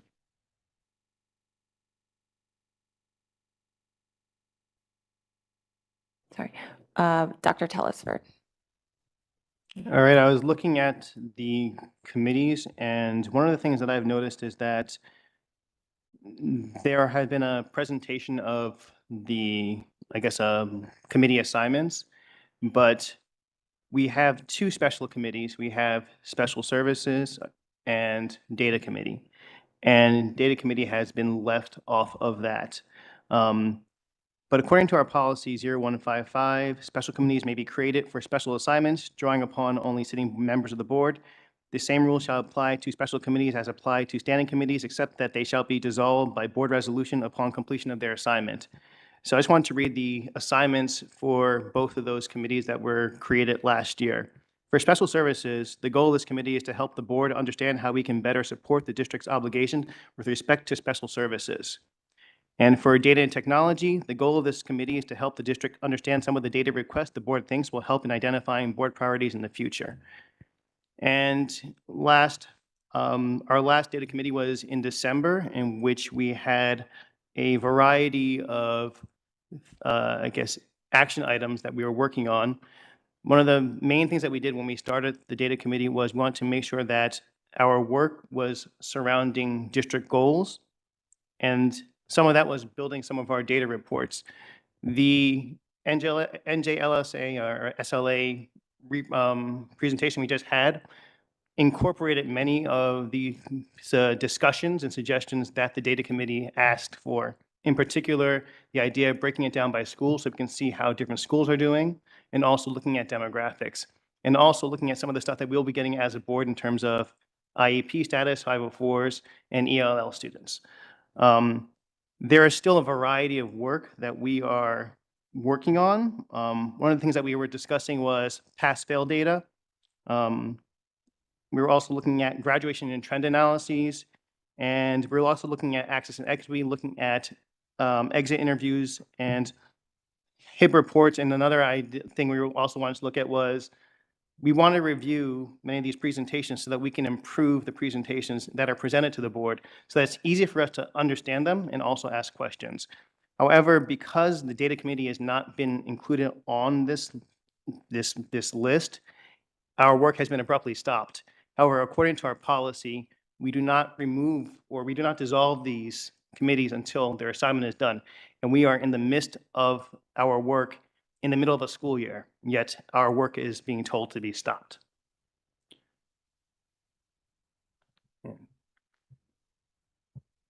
So I guess we really should maintain the work that we're doing until the assignment is done. Board Member Wingfield. I mean, I guess with the policy piece that you brought up, I hadn't considered that. And I don't know if this is a point where our board attorney needs to weigh in here, that if there is a potential conflict in being able to stop the work of a committee, or a special committee, when its charge has not been fulfilled. So generally speaking, when you have, I know them as ad hoc committees, usually under policy 0155. They're special committees that are formed. Let me just give you an example. I have another district that they're going to be building a new high school. So they formed an ad hoc committee to build. That committee would survive until the high school is built, and then it goes away. So I don't know how this was formed or data committee, but if it was formed in that fashion, those committees do survive until that work is completed. Board Member Duval Wilson. I'm just curious, it sounds like the data committee was very focused on curriculum and instruction. So are those things that can just be moved along to the curriculum? I mean, this is just a question. I have no idea. Move to that committee so that it continues to stay as part of the work, since I would assume we would want that data anyway in curriculum and instruction. Board Member Malaspina, and then Dr. Telesford. I mean, the proposal has been to move the data committee work over to CNI to minimize the amount of committees that we have as a district and to minimize the amount of meetings that need to occur, since numerous members have stated that they have conflicts that make it harder for them to attend all these meetings. So the thought was to move the data committee, or at least my understanding of the thought process was that we would move the data committee, most of the stuff, to CNI. I'll just state that none of that was ever communicated to me, and I'm the chair of that committee. I just received a paper that did not have the committee on it. I will also state that last year, we created these two special committees because of the volume of work that CNI has. We created special service and data committee because you want to have them as complements. That's why when we had the readout for these committees, we would have CNI readout, and then we'd have special services and data committee. Many of the things I saw in the meeting notes were things that the data committee actually had already discussed in terms of building out data reports. And I remember last year, I forget whether it was October or November, it was described as CNI as being underwater and treading water and there's so much work and such long meetings that one of the reasons that we have these additional special committees was that they were supporting that work. So the idea that we're now going to now compress everything back into one meeting, and we're also reducing the number of special services meetings to every other month. What happened to that underwater work that was there? And now everything is amazing now, it seems. This was a major concern of some board members last year.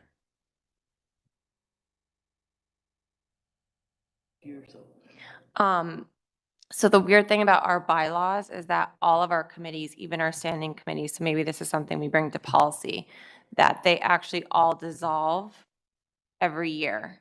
And that's why we sort of rushed to get the standing committees voted on so that we didn't lose work in January.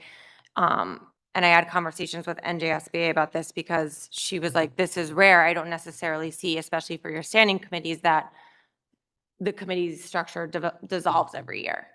With regards to the data committee, when we think about curriculum and instruction, finance, facilities, and technology, right?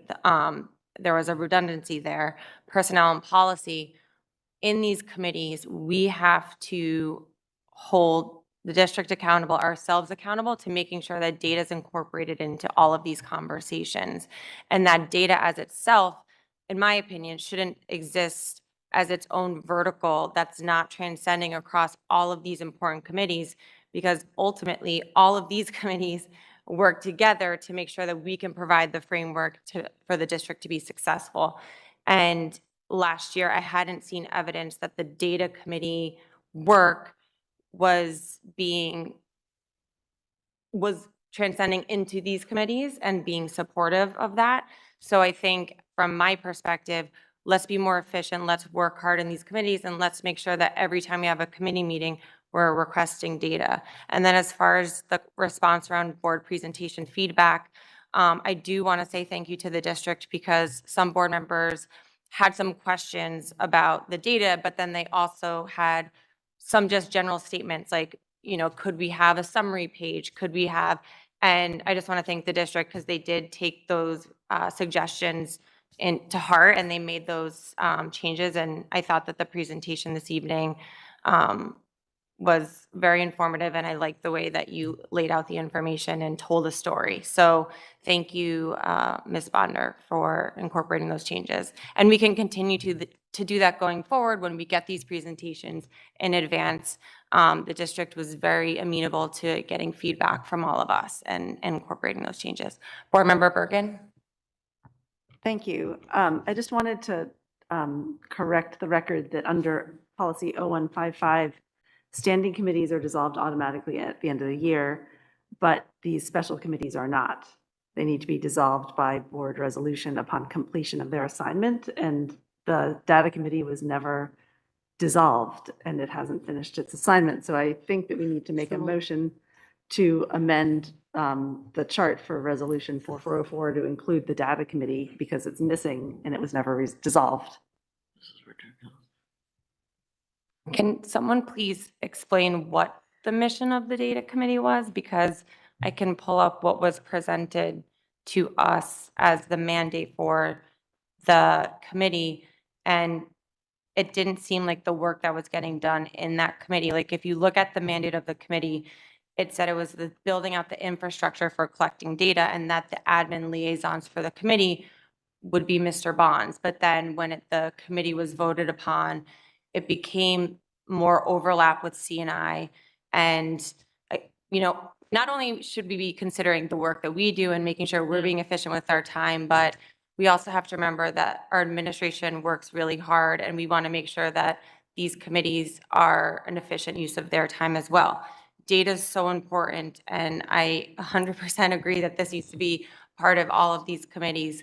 I just don't think as a standalone, it was supporting the board's overall work, and I'm not quite sure what the mission of the committee, as an ad hoc committee, when you look at definition, you have to have a very specific purpose for the ad hoc. And I don't know if what ultimately ended up being the work of the committee reflected what the mission that was presented was. I think we can see the work presented today. Some of the work was already there.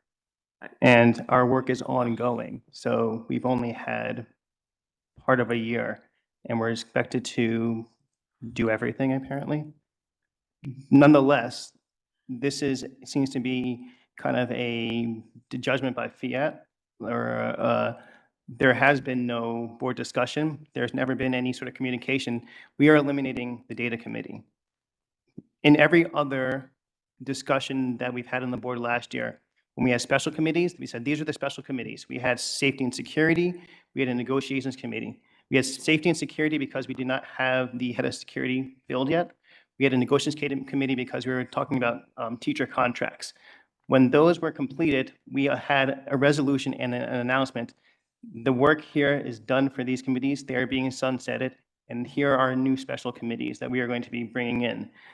In this case, we're not seeing anything. We're just seeing, we're not even talking about eliminating the data committee. It just was not included at all.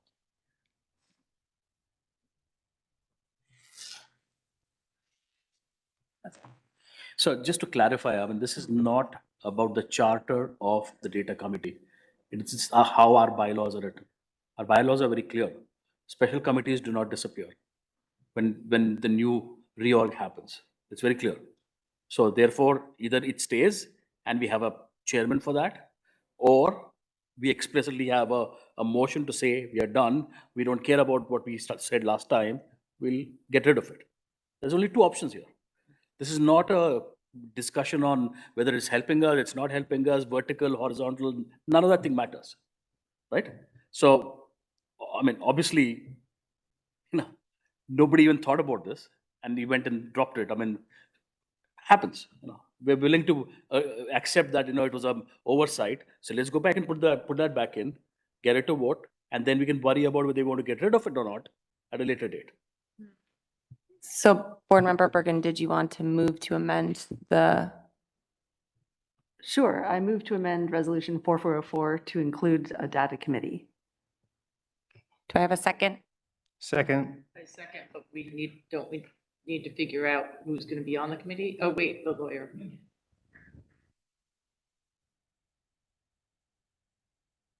I don't have long enough arms, sorry. I don't have long enough arms to reach the thing. These special committees, I'm looking at the 0155, they exist. So you just want to list it as a committee, so it should be listed. And I thought you said there was another one too, right? That's done. Okay, it's still there. So it should list data committee, as a special committee, the data committee, special committee should be listed. That's fine. Yes, do we need to determine who's on that at this Well, no, I time? think that, so this is how it works. When those committees were created, it draws upon sitting members. So I don't know, I know that Dr. Telesford was on it. Who else was on it? All the current board members are still sitting members. So it Okay, was myself, Board Member Vadamali, and Board Member Malaspina. I would like to move myself from it. Okay. All right, well, so the two of you are on it. And so now that if you're going to remove so let's just back up. Let's just move to create the committee. We'll do that. So vote for that, and then I can give you advice on how to do it. Sure. I mean, one more thing to reiterate what you correctly pointed last time is that board members cannot choose to be on a committee or off a committee. If they've been placed there by the president, they stay there. So therefore, no, you can't have it both ways. You went out of the way to make sure that you put certain people on and off. So it should be the same way for this. It's just to be do it the right way. The reason I asked if all the board members were here is that once that special committee was formed, those members are on that committee. If one of those board members didn't run again or wasn't reelected, then the board president would appoint a replacement to that committee. I just wanted to say, I think each of you are on all of the, if we looked at this chart, I think each of you, those who are on the data committee are currently on, one of you each is on all the other standing committees. So my question to all of you is, knowing, I mean, I'm just as data hungry as all of you. Like, data is always top of mind. And so my question is trying to further understand why. I understand that this committee was created before because maybe data wasn't on top of mind of everyone. And maybe it needed to be reiterated to the district, but we're at a different time now. And so my question is, why can't we all do our due diligence to make sure that when we are present and doing our role in committees, as well as when we're not in committee, that we are focused on data? Because I am, whether there's a data committee or not. So I'm just trying to understand, like, why to have this extra when every time we're talking about the content in these committees, data is part of that conversation. So what makes this one so different? This is not a conversation about. Sorry, Board Member Vadamani. So this is not a conversation about whether it should exist or not exist. We already had that conversation. We agreed it needs to exist. It's a special committee. It needs to exist. The mistake right now is that it's not listed as one of these special committees. So that's the only thing we need to worry about. If you in the future decide that it is not relevant, that's fine. But that's what we are fixing right now. Board Member Gifford. Can we just vote on the version that's up for vote, and if it doesn't pass, then go back and? Violation of bylaw. Which we didn't know about.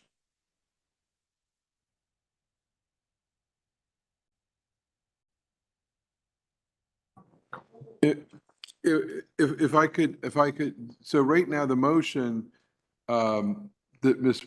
Bergen made was to add this special committee to the list. So that you should do a second on it. You have the sitting members on it. What's that? If we're saying that the board president gets to choose who gets to be on the committee, No. am I allowed to remove myself or no? So let's back up for a second. Let's just get the committee on the list. Then we can have a discussion about if somebody, because I'd have to look at your policies. I mean, I don't know why a board member couldn't, let me just look at the policies. I don't think, I'm not aware of a policy that would prevent a board member from resigning from a committee. Let me see. I just want to say I really appreciate this conversation, and I just want to flag this as, a go forward learning opportunity for all of us, that when you have these suggested changes, or if you read something on the bylaw that I wasn't aware of, please let me know in advance. And I had reached out to each one of you to talk about just the standing committees and the liaisons, asked to get together for a coffee or a call.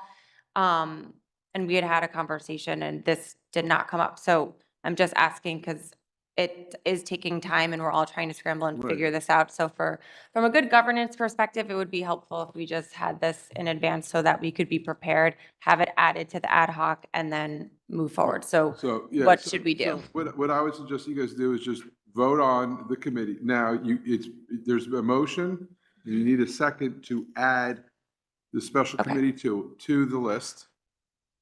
Okay, so did you want to make? I second. It was a motion, I think it was it was a motion to amend, right? No, you made a motion, there was a second, you did a motion to amend.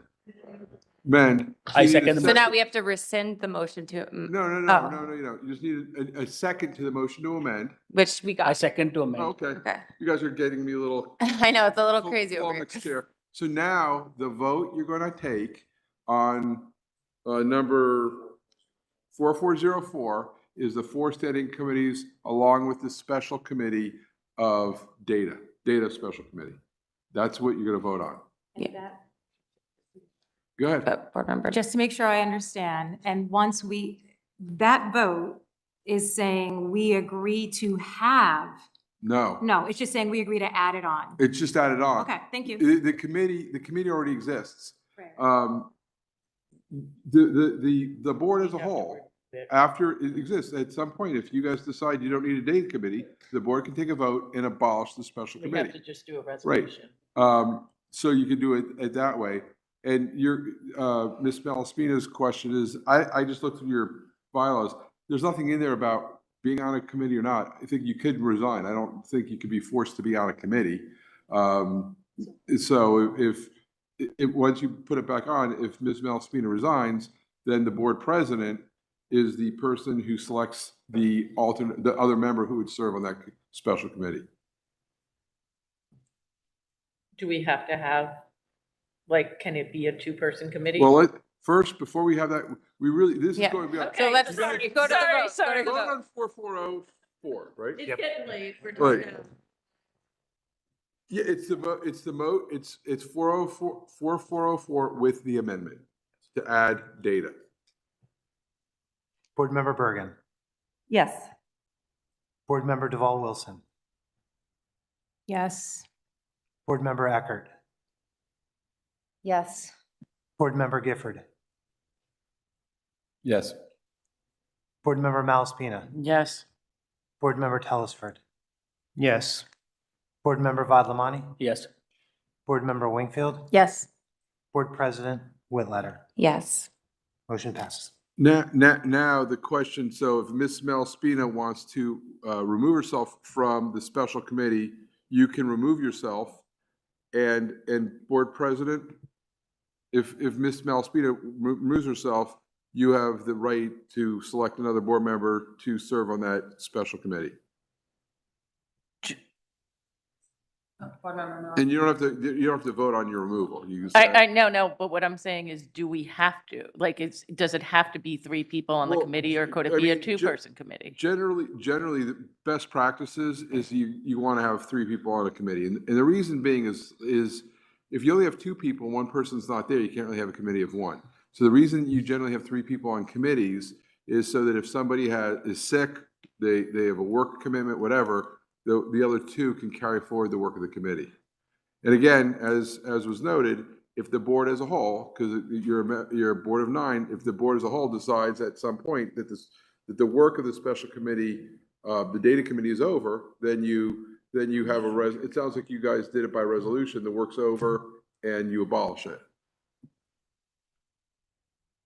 So just a note, Board Member Bergen amended my resolution. The board supported that amendment to that resolution. Does the board now need to consider the resolution that has been amended, or was that taken care of in the previous vote? It was combined, because Got it. when you do Thank a you. motion, you can amend the motion and vote it. I just wanted to make sure, we want to leave here. Unfortunately, I know Robert's Rules of Orders, Awesome. having So, gone to like 10,000 meetings.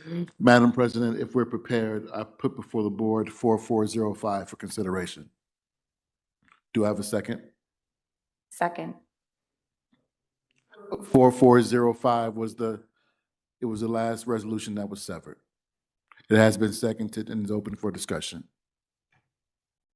Board Member Vallimani. So I'm speaking in support of the board having a liaison to the Achieve Foundation. Achieve is is New Jersey's top 5% educational foundation. They're not an advocacy group, but they do advocate for excellence and equity. They're not an education provider, but they've tutored more than 600 students last year. They're one of the few organizations that work for all students. They're a fundraising group for our district and exclusively help our district and nobody else. Over the last 2 decades, they've raised and invested over $4 million into our school system.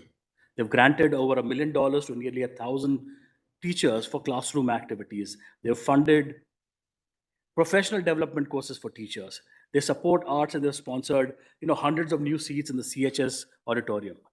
In today's board recognition, right in this thing, the Achieve Foundation gave $37,000 to 15 student teachers. I mean, we don't need to go out for any more reasons why we should be partnering with them. I'm asking the board president to continue the deep relationship that the board has with Achieve Foundation going back to 1987, so that we can continue to chip away at the achievement gap. Thanks. Board Member Wingfield. Yeah, this one feels a little bit like a no-brainer to me. I think that we have everything to gain by continuing the relationship as it's existed between the board and Achieve. And I think, ensuring that we have that continuity is, I think, really vital to making sure that they're able to serve our district in a way that is not one-off in nature, that is not sort of shooting fish in a barrel, but rather is really deeply aligned to the goals that we set every year and the priorities that we direct the superintendent to enact.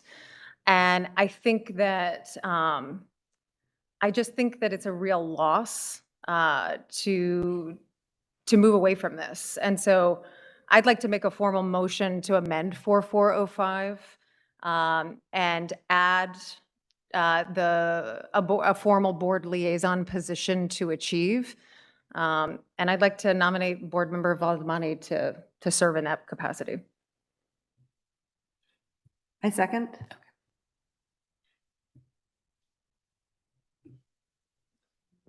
Can we still speak on this, or we just take a vote right away? It's in discussion right now. Okay. It turned off on me. Somebody's turning me off back there. So you could do it as one vote. It's a combined vote. So you made the motion to have it as, have a liaison to Achieve, and you appointed Mr. Valdemanio to it, correct? Or I nominated. Nominate, this would be nominate. Yeah, Okay. so there's a second, so you can vote on that. But I guess our question is, there's still people that would like to have a conversation. Do we just, but do we have to vote on it right away? No, right no, not after? at all, not We at can all. still have a No, discussion? Okay. So you actually can't have conversations on items until there's a motion and a second. Once there's a motion and a second, it's on the floor, and then you have the conversation. So this is when you have the conversation. Okay, perfect. Sorry, I missed. No, sorry, it's okay. You both were, Board Member Eckert, and then. So this is just a point of clarification because, those that spoke during public speaks, it is hard to find a reason not to I guess my question is, so as I understand it, we did have this position last year and years prior, and this is the first year that it's, got it. And I bring this up because also it came up during public speaks. CPAC also had a liaison in the past. Was it last year, though? No, that hasn't been around for a while, right? Just trying to understand that. Thank you. Board Member Deval Wilson. Trying to better understand what the relationship is, because we do have so many other organizations and organizations that might not give us money, but do other great things for this district. Like, are there, at the meetings, is there no one from the district at their meetings? Or if a board member isn't there, are there other district staff at their meetings that would be considered someone that can communicate with them and know way more than a Board of Ed member would know about what's happening in our schools with our students? That's my question. Board Member Vadlamani. So the liaisons are from 3 different organizations. One from the administration, So we have a liaison. one from the teachers. Please. Okay, I'm sorry. Yeah, and turn your microphone off, please, so I don't hear you whispering and shouting at me. Thank you. Yeah. And the third is the board. There are 3 different people with 3 different lenses, and that was exactly what one of the people in the thing said. So at this meeting, they have their board of trustees. I forget how many. I mean, whatever, 9 or 10, or whatever their number is, and the 3 other people are there. And then when things come up, and because they are so deeply tied in with the district, and I know we bring up things like, oh, there are other people who look at this. No, there is nobody. Nobody is raising money exclusively for our district. Nobody. Nobody is spending money for all the children across all grades. Nobody. All other organizations are advocacy organizations or very specific to a particular goal. They do great jobs, don't get me wrong. Like, if you have a Cougar Academy or you have the sports, I forget the name, Cougars, whatever, sports, they focus on sports and they do a fantastic job. But there's nobody who's doing for academics at achievement, reducing the achievement gap across the whole board. Just to follow up, my question was more, what is it that we are offering that is so different than what an administration can offer? That's what I'm trying to understand. How can the administration offer what the board knows? No, but I'm saying if this is about specific student achievement, I'm trying to understand what our contribution is. Can you give me examples of what we're contributing that is so different? Because there's so much that we don't know that the administration knows. So I'm just trying to understand that division and what will be lost and why this is an issue. Dr. Telesford, then Board Member Wingfield. I think the speakers, public speaks, gave a very good rundown of this. You have Somaya, who can give you the teacher's perspective. You have the administration, which will have more of the details and mechanics. And then you have the top-down overview. That's what the BOE is about. We are the policy arm. We are the ones that are setting some of these, I guess, major widespread goals that can help the Achieve Foundation really target their programs to align to our district goals, because we're the ones setting those goals. And they talked about how we see an improvement when we actually have that relationship where we tell them about what our vision is and what our long-term goals are and how they can target their programs to assist in those particular district goals.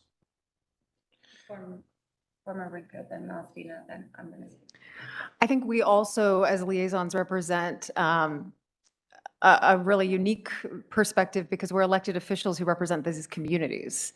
And I think that, coming to the table to be able to represent the views that we hear from our constituents who raise issues with us specifically every single day about the needs of our facilities, the needs of their children, the needs of improving instruction. And if you look at our district goals, Achieve really works to address issues that span all of those things, not just student achievement.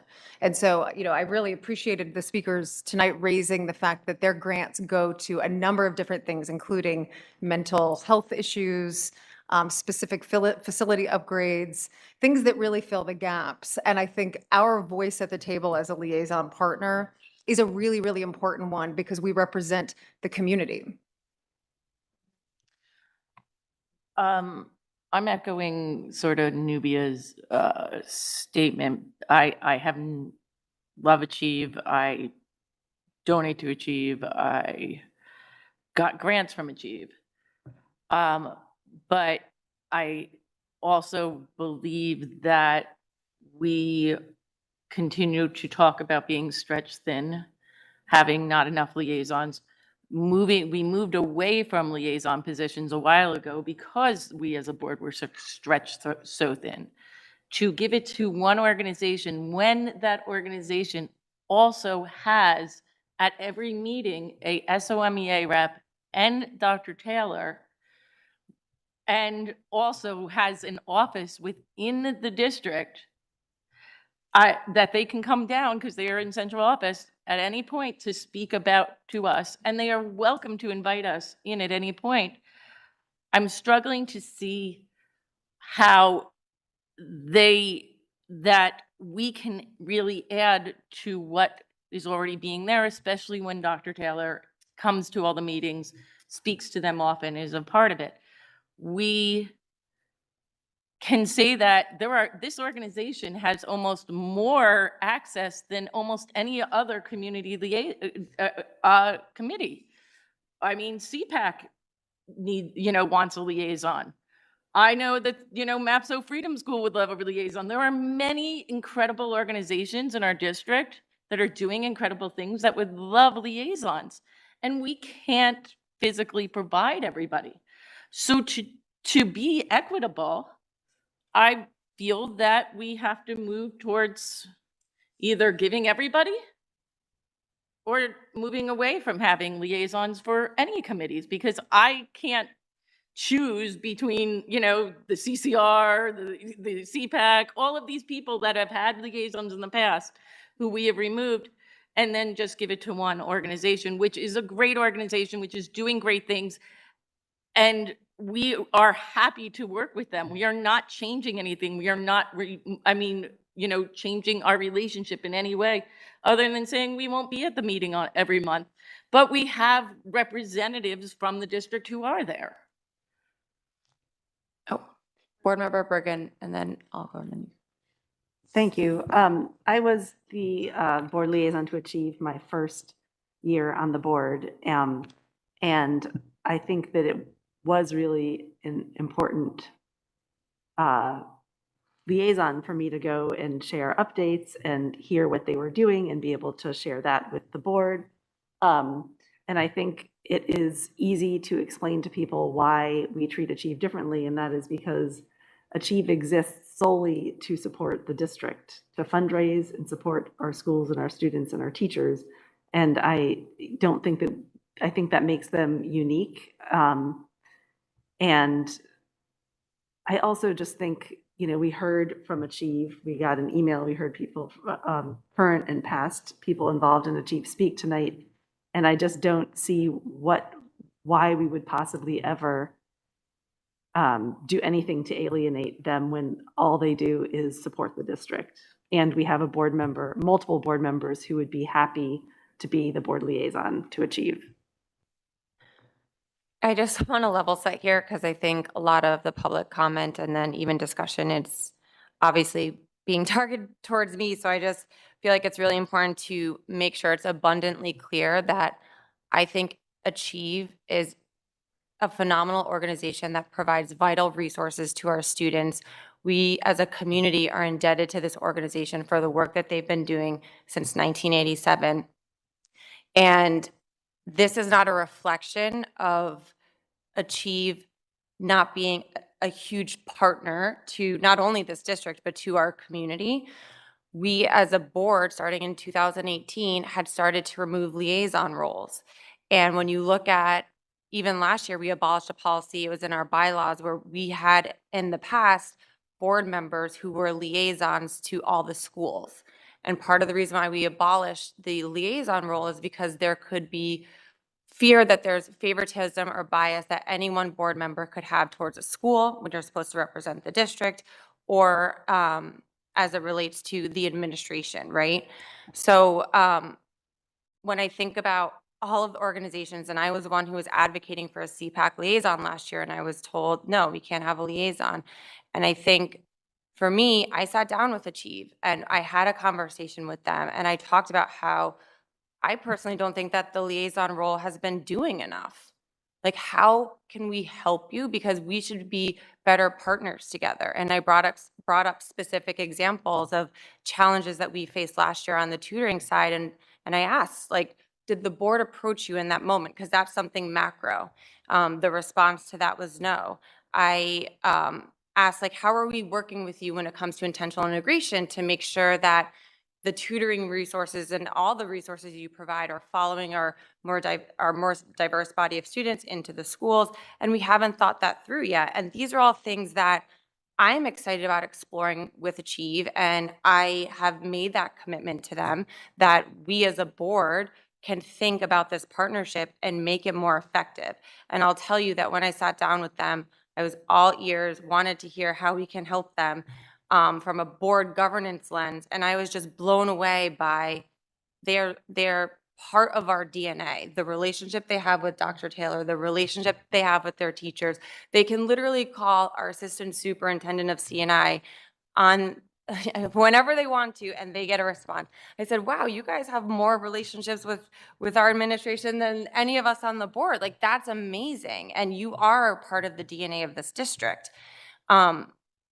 I reiterated to them, and I'm reiterating to all of you, I don't view this as a step back. I don't view this as taking something away. I view this as a commitment to making this relationship more effective and redefining what it is, because we are board governance, and a lot of what they do is at the administrative level. And Dr. Taylor and his SLT members attend their meetings too, are really involved in that work. So from a board governance perspective, how do we support? And they didn't have a good answer for me, and I didn't have a good answer for them. And that's what I'm so excited about doing, is working closely to figure out how we can be working better together to make an even greater impact in our community.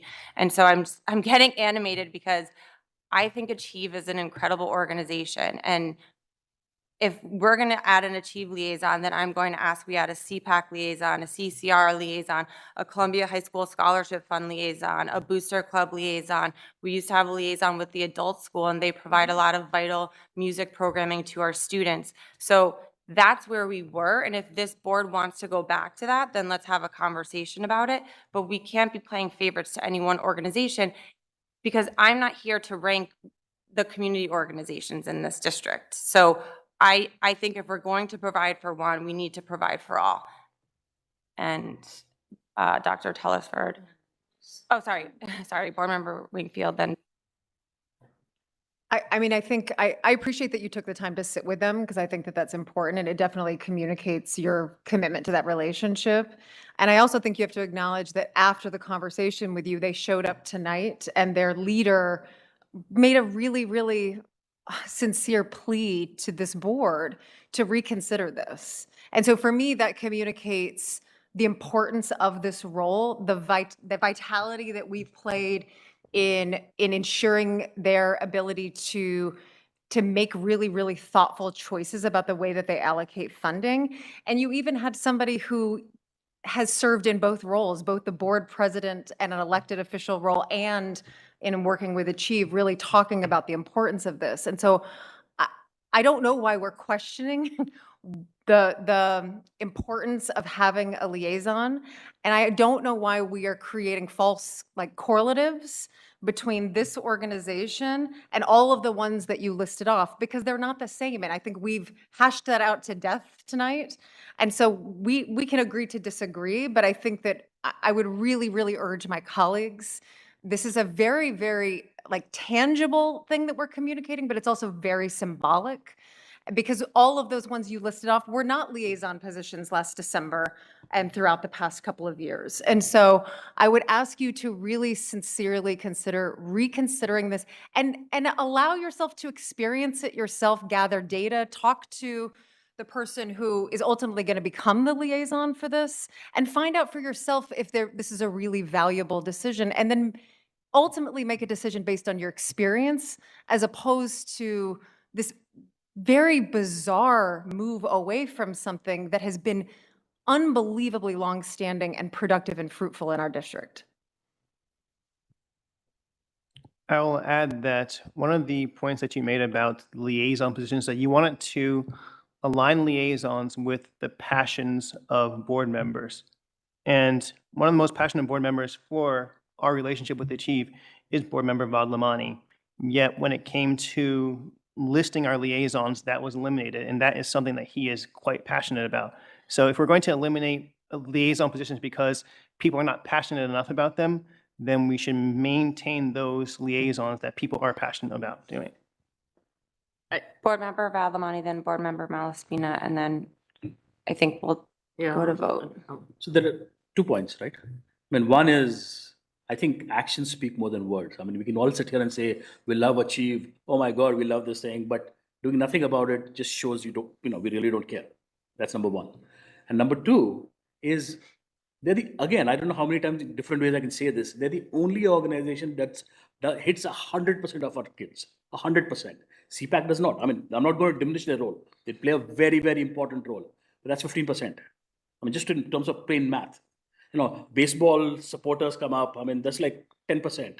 This is 100% of the kids get impacted. So I don't see how you can have a false equivalency between somebody who's there for all the kids and somebody who's there for some kids all the time. Sure, granted. So there's no equivalency there. So yes, you may want to have something, it's very important, maybe for integration, you want to have a liaison for, I'm just throwing something out, but there is no equivalence here. So say, using the same logic and saying that, oh, they don't have it, so this one shouldn't have it, doesn't make sense. I disagree with that statement, but we can agree to disagree, and that's why we'll vote. I just wanted to echo, or I just kind of wanted to rebuttal Board Member Wingfield's statement that those other organizations that you mentioned don't even measure up. I think that the value that you kind of did, but so all right, so I think you talk about CPAC. I think they're tireless advocates for special ed students who they could benefit from a liaison. So I think if we keep Achieve, we should also have one for CPAC and also for MAPSO Freedom School. These are like social justice warriors that are trying to, make sure that our students are safe, that our teachers are up to date with the curriculum that they're giving, to target the achievement gap. So, I do think if we want to keep Achieve, we should think about adding some others. Money and again, I don't know why there is a confusion between advocacy groups and fundraising groups. Advocacy groups are there to advocate for their interests. Great, they are common interests for the community. I'm not denying that, but they're advocacy groups. Achieve is not advocating any curriculum. They're not advocating. They're just simply out there helping kids, getting tutored. They're giving grants to teachers. I mean, the evidence is everywhere. We don't have, every month, we don't put out recognitions saying, oh, this is what happened with other organizations. Very rarely do we do that. But Achieve is there 50% of the times. If you look at the Achieve, if you go back last year and look at the board recognitions, I'll guarantee you that they're there in 1 out of 2 board recognitions. So it's just, yes, at some point we have to stop talking and vote. Let's do that. But you need to understand that, none of the logic that you put out works here. I just want to say one thing. The work we do with Achieve is not going away, and that's all I'm going to say. Can we call a vote, please, Mr. Burnside? Just can you remind us again? Second, if I don't see your name right, to appoint Trustee Vadlamani to be the liaison to the Achieve Foundation? Right, or, yeah. Board President Whitletter. No. Board Member Wingfield. Yes. Board Member Vadlamani. Yes. Board Member Telesford. Yes. Board Member Malaspina. No. Board Member Gifford. No. Board Member Eckert. Yes. Board Member Duval Wilson.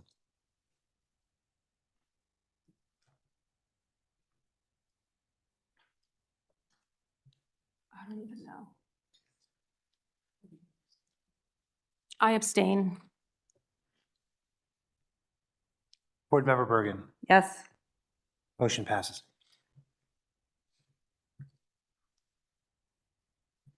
That concludes our resolutions for this evening. Madam President, next up is our hearings of individuals and delegations, round 2.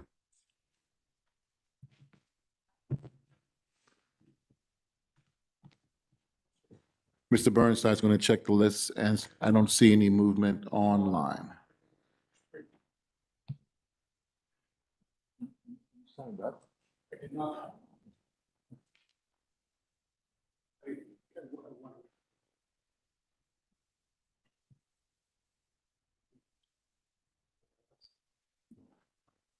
Eric, what are you, crazy? What are you asking for? No, no.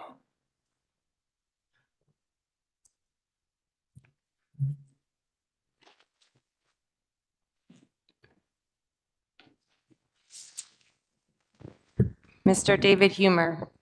I want to thank the board members for that thoughtful discussion. It serves your goals of transparency, and I want to particularly thank Board Member Eckert for her yes vote. It's the right thing to do. Thank you. And that concludes public speaks. Right, Dr. Beck? Yeah.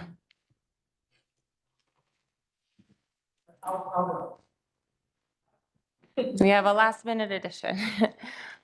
Mr. Jeffrey Bennett. I came here planning to talk about the III and the year 2 recap report and how it might better inform the public of how the intentional integration initiative works. But I didn't speak in the first session, and I'm not going to share what I originally wrote, although it was actually very data heavy, which you might like, Mr. Telesford, Dr. Telesford. I'm going to talk not as a parent who has huge struggles with transportation, because my 2 children are at 2 different elementary schools that start 40 minutes apart. So I have all the disadvantages of an early start school and a late start school. Plus I have a 4-year-old at a preschool, so a separate start. I'm not going to talk about the other people who may not even have a second car or a car. I'm not going to talk about the people who can't make arrangements to get to work on time, or the kids who probably are walking or biking very unsafe routes, but about like the Board of Ed itself. Like I was on the Board of Ed from 2012 to 2015, and we had disagreements. We weren't friends with each other. We got into a lot of controversies and we made mistakes, but we did get along better in public. We were chill about things. I'm very sorry to say that, but we didn't have any of the arguments in public, which are so common on this board now. The Board of Ed now, on a single liaison position, had more discussion than it's had about the III in the last year. And if you had talked about these important issues over the last 2 or 3 years, the district would not be in the many problems that it has now. And the district's enrollment probably would not have fallen by 8.6%, which is 3 times the state average.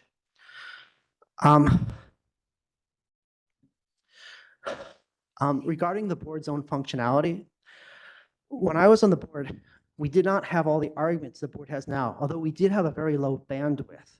I think having a second meeting per month is actually an excellent idea. This is a large, complex district with a lot of problems, and implementing the integration plan is far from complete. I think the Board of Ed could have an entire meeting just on unpairing Marshall and Bolden alone. And we haven't heard a single public thing about that. When you unpair Marshall and Bolden, which is my original subject here, you're going to have a cascading effects of demographics because all the elementary schools have to be the same demographically. It's actually not, it's going to nullify the advantages with distance that happen when Clinton and Tuscan gain new classes. That's just an example of something you haven't talked about. Anyway, so I came here, I listened to every board meeting since July 2022, hoping to hear something about transportation, and nothing happens. Nothing happens about the other problems. It's just very exasperating, and I think the community deserves better. Thank you, Mr. Bennett.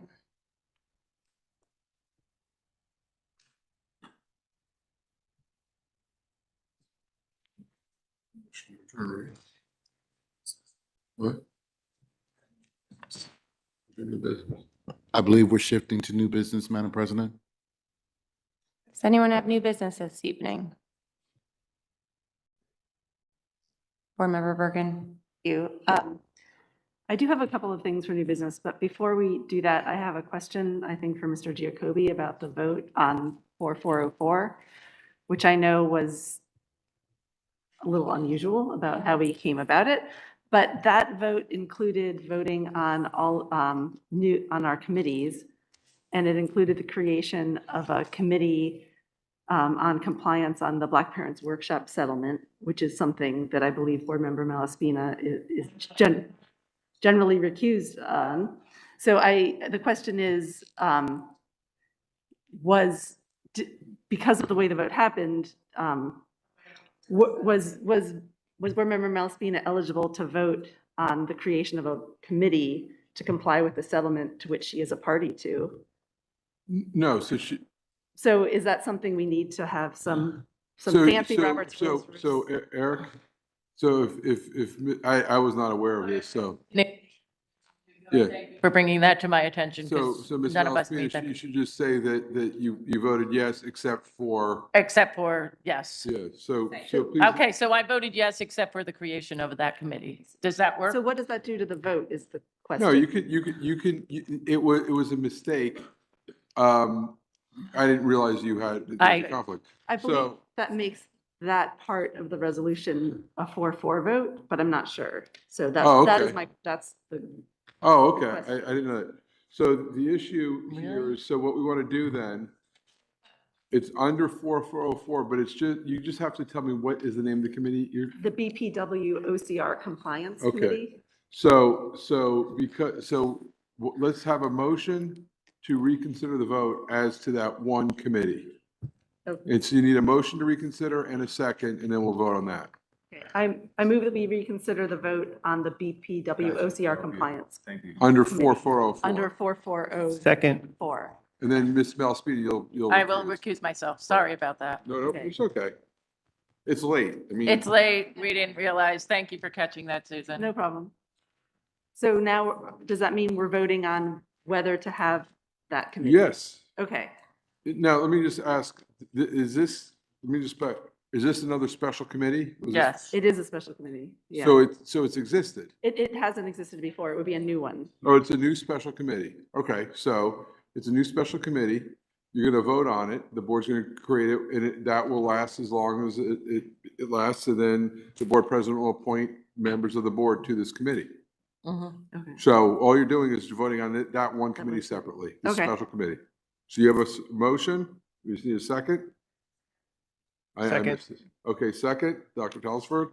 Then you can do a roll call with Ms. Malaspina recusing herself. Board Member Bergen, No. Board Member Deval Wilson, Yes. Board Member Eckert, Yes. Board Member Gifford, Yes. Board Member Telesford, No. Board Member Vadlamani, No. Board Member Wingfield, No. Board President Whitletter. Yes. It's 4-4. Fails. Board President and Board Member Bergen, if I may, we have a hand carry resolution that was not considered. After the new business, we'll come back to it if that's okay. Okay. Go ahead. So another one maybe for Mr. Jacoby, but I feel obligated to object publicly to Board Member Malaspina's sudden shift in how she handles her recusals from the Black Parents Workshop settlement issues. Up until this month, for topics on which she acknowledged she was conflicted and needed to recuse herself, she generally would leave non-public board meetings so that she was not present to hear the information that was discussed. But at this month's policy committee meeting, Board Member Malaspina announced her recusal, but did not leave the policy committee meeting even after she was questioned. And as a result, the board had a private discussion on issues related to implementing that settlement in the presence of an opposing party to that settlement. And this new policy she has of staying but not participating in non-public discussions that she is conflicted on goes against her past practice and the past practice of other members of this board who have had conflicts. And I don't know anything that has changed in the realm of conflicts that would justify this change, and I think that it's deeply troubling. Well, first, I want to thank you guys for inviting me tonight. It's been a lot of fun. It's kind of like, it's like legal jeopardy. So I'm not going to give legal advice publicly on a specific board member. But what I will say is we had your school board's liaison giving you training. And generally whenever, and what I tell folks, whenever you have to abstain from a vote or recuse yourself, or recuse yourself from discussion, you have to recuse yourself. And that was one of the slides up there. You have to just step out. You can't be part of it. And the reason being is there was a famous case a number of years ago in Marlborough where a planning board member, it was a big development, planning board member was on the dais and was questioning the experts and doing all kinds of stuff. And then when the vote came, planning board member said, I have to recuse myself, I have a conflict. Well, that went all the way up to the Supreme Court. They said, you tainted the whole process. So my strong advice is that if you have a conflict in any way, shape, or form, if you have a family member, if it's your business, recuse yourself. You're volunteers. You're serving your community. Not worth getting in trouble. And I've read, there's lots of ethics things going back and forth. I think whatever this gentleman said, you don't have to be all friends, but you do have to work together as a whole, and that is helpful. And so, my recommendation would be that if you are involved in a litigation or something like that, Not involved in litigation. or whatever it was, I don't know the details of it, and I don't want to get into the details because that's really Right. more legal advice. Just think and say, okay. What I tell folks too is, I hate to. Nothing that you guys are doing is all that urgent. Really, it's not like you're doing brain surgery and you have to make a quick decision. So when in doubt, recuse yourself. I did recuse myself. Yeah, no, I know you did, but I don't know. I wasn't there for this, but it's if you have a situation where you think you need to recuse yourself, you do. And what your liaison or the board representative told you from school boards is you do have the ability to get advisory opinions. They take about a month, but I tell people that all the time. Just put the brakes on. If you think you got a conflict, don't vote. Because if you vote or you involve yourself, you can't go to the school ethics commission and get a go free from jail card. Did recuse myself and did not participate in any part of the discussion. Okay, well, just so we're clear, when somebody recuses themselves, just so I can be clear. So let's say you're in executive session and we were going to talk about your cousin who works for the board, for argument's sake. If you have to recuse yourself, you have to leave the room. Okay. You can't be in the room. You can't be present for the discussion. Well, that's a recusal. Thank you for that. I'll just say, generally speaking, with committees, a committee itself doesn't take action. They report back to the board. So, just be mindful of that when you're in situations. And when in doubt, give us a call. I appreciate that, and the advice I had gotten from that is that I could remain but not speak. So that is what I've done, but from now on, I will completely recuse myself. Yes, Which sir. I did do. Oh, I'm sorry. I- I'm sorry, I'm not the chair, so you have to ask the chair. Dr. Telesford. I hate to ask the question, but did you, when you recused yourself in executive committee meetings, did you stay in the room during the No. discussions of those? No. Or did you leave? I have always left, for example, when it was in the past. No, but for the executive committee meetings that you are now sitting as the first vice president, since you didn't leave for the committee meetings, for the Yeah. the executive, I guess, meeting committee, like We haven't the, discussed anything. have you left for any of the, I guess, the IIII or BPW settlement related? We haven't discussed that. We haven't discussed any of that. That would be. Or integration related plan to or me anything? Recusing myself. Okay. The minutes we got this morning, I believe, said that the survey that's part of the III was discussed in the meeting between the executive committee and I was not part Dr. of Taylor. It wasn't a matter of whether you were part of the discussion, it was asked whether you left the room during that discussion. I don't know. I mean, at this point, we're not. Listen, I just said, I'm not going to give legal Yeah. advice that deals with an individual board member. I'm not doing that. You know, we represent the board as a whole. So if a board member made a mistake, they made a mistake. You know, the goal here is that we're not trying to have a situation where people get themselves into ethical trouble, et cetera. Because can I just, you guys have filed ethics charges like left and right. Yeah, so now you guys. No. I'm just saying people have. And the board has. I've seen it. It costs, at the end of the day, because you guys are talking about money and stuff like that, it costs money. You have to get an attorney and you have to pay a deductible. You're taking money out of the district. So my strong advice is if you have an issue like this, you know, recuse yourself, step out, don't participate. I don't think it makes, and you got to be very vigilant about it. That's what that person said. And remember something. Anybody, the liaison says too, anybody can file ethics charges. I'm dealing with ethics charges like I've never seen before in my entire life, from members of the public, from teachers. They're coming from left and right.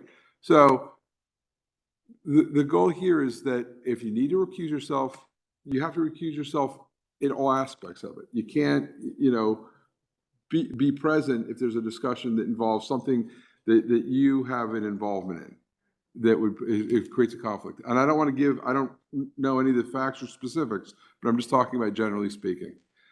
And that would be my strong legal recommendation. And it was bolstered by the presentation, which, by the way, was a very good presentation. I'm going to try to steal it and use it. Sorry. Dr. Telesford? I guess just kind of piggybacking off of this discussion, when we look at, I guess, what happened with Achieve, I guess one of the comments that was made was that there is this new, I guess, foundation, the Maplewood Foundation. And I guess one of the things I always have issue with is not the actions we take, but also the actions of omission. And when I look at the charter of, or like the mission of the Maplewood Foundation, their main goal was, we would like to collect money from donations from the community and then put it into a long-term fund that we will now dole out to the community.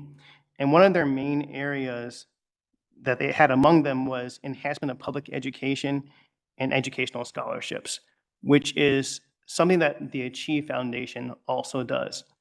And I guess when I looked at the removal of this liaison position, I guess the question is, should the board president be recused from any actions like that because you serve on the board of trustees of that organization? So taking any sort of action that can be seen as adverse, not saying that you are doing that, taking any action that could be seen as adverse could be seen as competing, as, I guess, taking action against a competing interest, because you're both soliciting community donations for education. And I guess that is something I see as a possible issue or conflict of interest, and I wonder if we should ask our attorney for advice on that. Again, I'm not going to give a specific thing, but, because I'm not going to give advice that's going to imperil anyone. But generally speaking, you can be a member of your community and serve on other foundations. So I don't think that the decision to appoint a liaison or not appoint a liaison to a longstanding, I won't say a committee, group that actually has an office in, I think, down the hall in this building. I don't think that serving on another role in the community, that would result. Do you think that we should probably contact NJSBA for probably an advisory opinion on that? Well, NJSBA wouldn't do an advisory opinion. That would have to be the School Ethics Commission. You could do that. Right. And you know, what I would do is we can have a discussion offline privately, you know, or I could talk to, you know, Dr. Taylor about that. I've written for advisory opinions many times. But I don't think that to me, you know, appointing a liaison, I don't see that as an issue.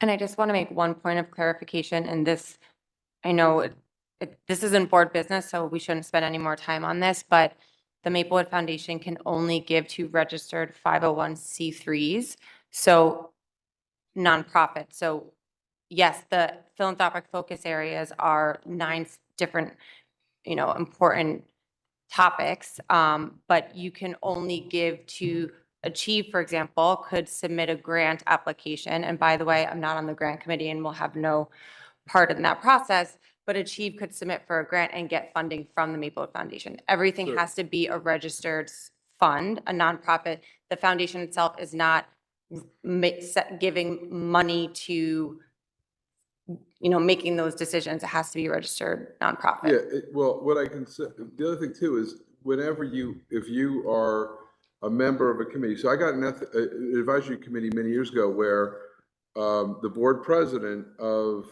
the Board of Ed that I represent was elected to be the PTO president, which was, they were doing, actually it wasn't PTO, it was the election, not the election fund, it was a fundraising fund. It was, you know, and there was concerns about that. We got an advisory opinion. They said that the board president could be a president of this other 501c3, but if that entity came before the board to make a donation, the board president would have to recuse him or herself. So in the instance of this committee that you're on, if that committee was going to do something with the board, you'd need to recuse yourself if the committee that you're on came before you. But I think that we're going a little far afield. Does anyone else have new business today? Because I do have one final piece of new business. Is there any more questions for me? Yeah, I know, we're getting some free legal advice here. Well, not free, actually, but. I do, but I'll talk to you offline. No, I would just like to make a motion that we have a CPAC liaison. They've been asking this for 2 years. They came here tonight and they begged us again, and I'd like to make a motion to put on the floor this evening that this board support a CPAC liaison role. And I would like to make a Maps of Freedom School liaison, and I would be willing to serve. And yeah, okay. Well, we should give. Do I have a second for a CPAC liaison? Yes. Okay. And then do we have a second for the map? So, okay, one at a time, sorry. To vote on. All right, so let's call the roll. So what does CPAC stand for? Special Education Parent Advisory Committee. Okay.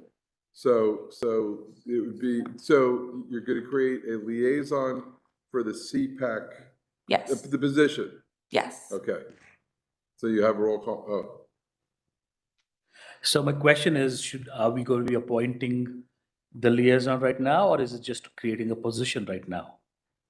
It's creating a position, just to be filled creating a in, to be position filled right in the future, at some point in the future. Yeah. And I think that, you know, what you want to, be mindful of is, are they, I'm assuming, do they do any fundraising, or are they just advocacy, 501c4 type of thing?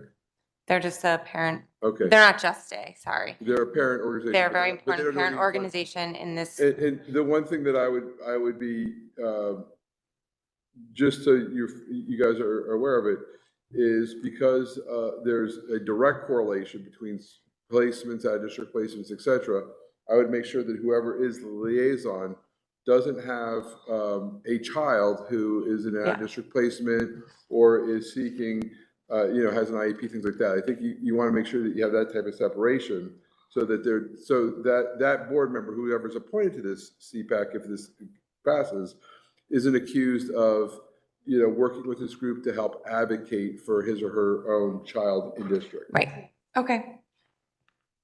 But this is just to create the position. Yes. Dr. Telesford? I will volunteer since I serve on the Special Services Committee. We first have to have the liaison created. Right. Just so we're clear, I'm not going to serve on it. So Sorry, but I forgot. Okay, roll call, Mr. Burnside? Board President Whitletter. Yes. Board Member Wingfield. Yes.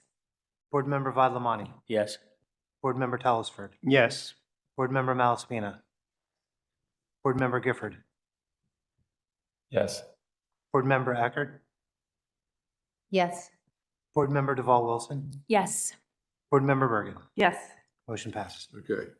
So now that you have a liaison, you have this positions created, so the board president can appoint somebody to serve on it. I would just, the guidance I gave, I'm dealing with an ethics case for a board member who is on the equivalent of CPAC in another district where but she has a child who's got special needs and a resident has filed ethics charges against her. So that's why I'm giving you this advice.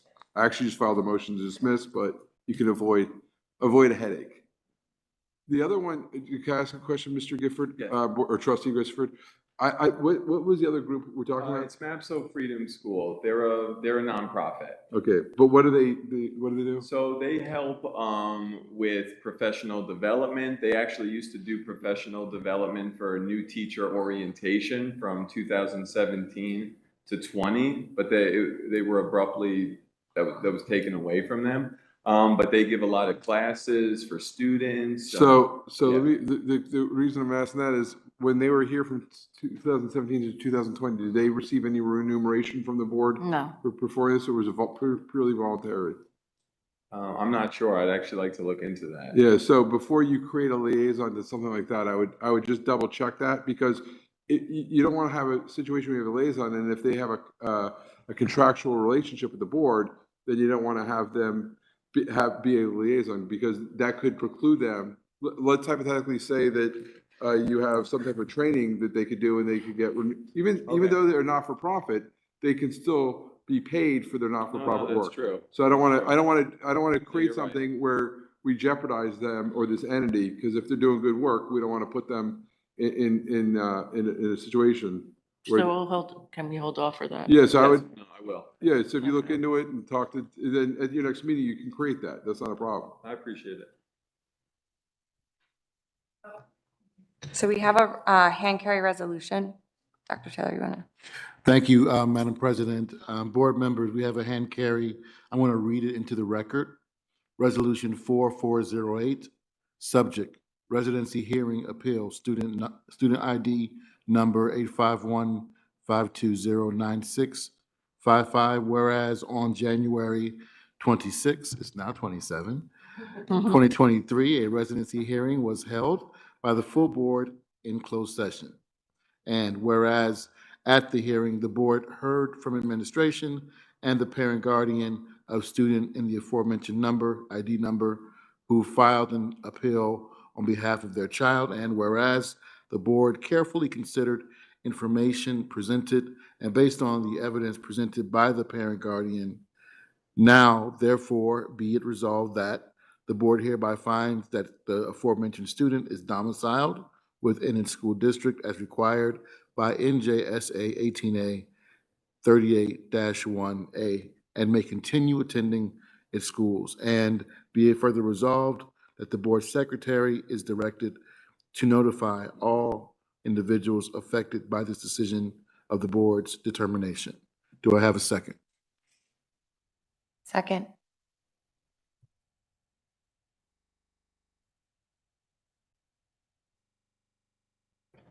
There shouldn't be any discussion since the child, so you should just do a roll call. Yeah. Board Member Bergen, Yes. Board Member Deval Wilson, Yes.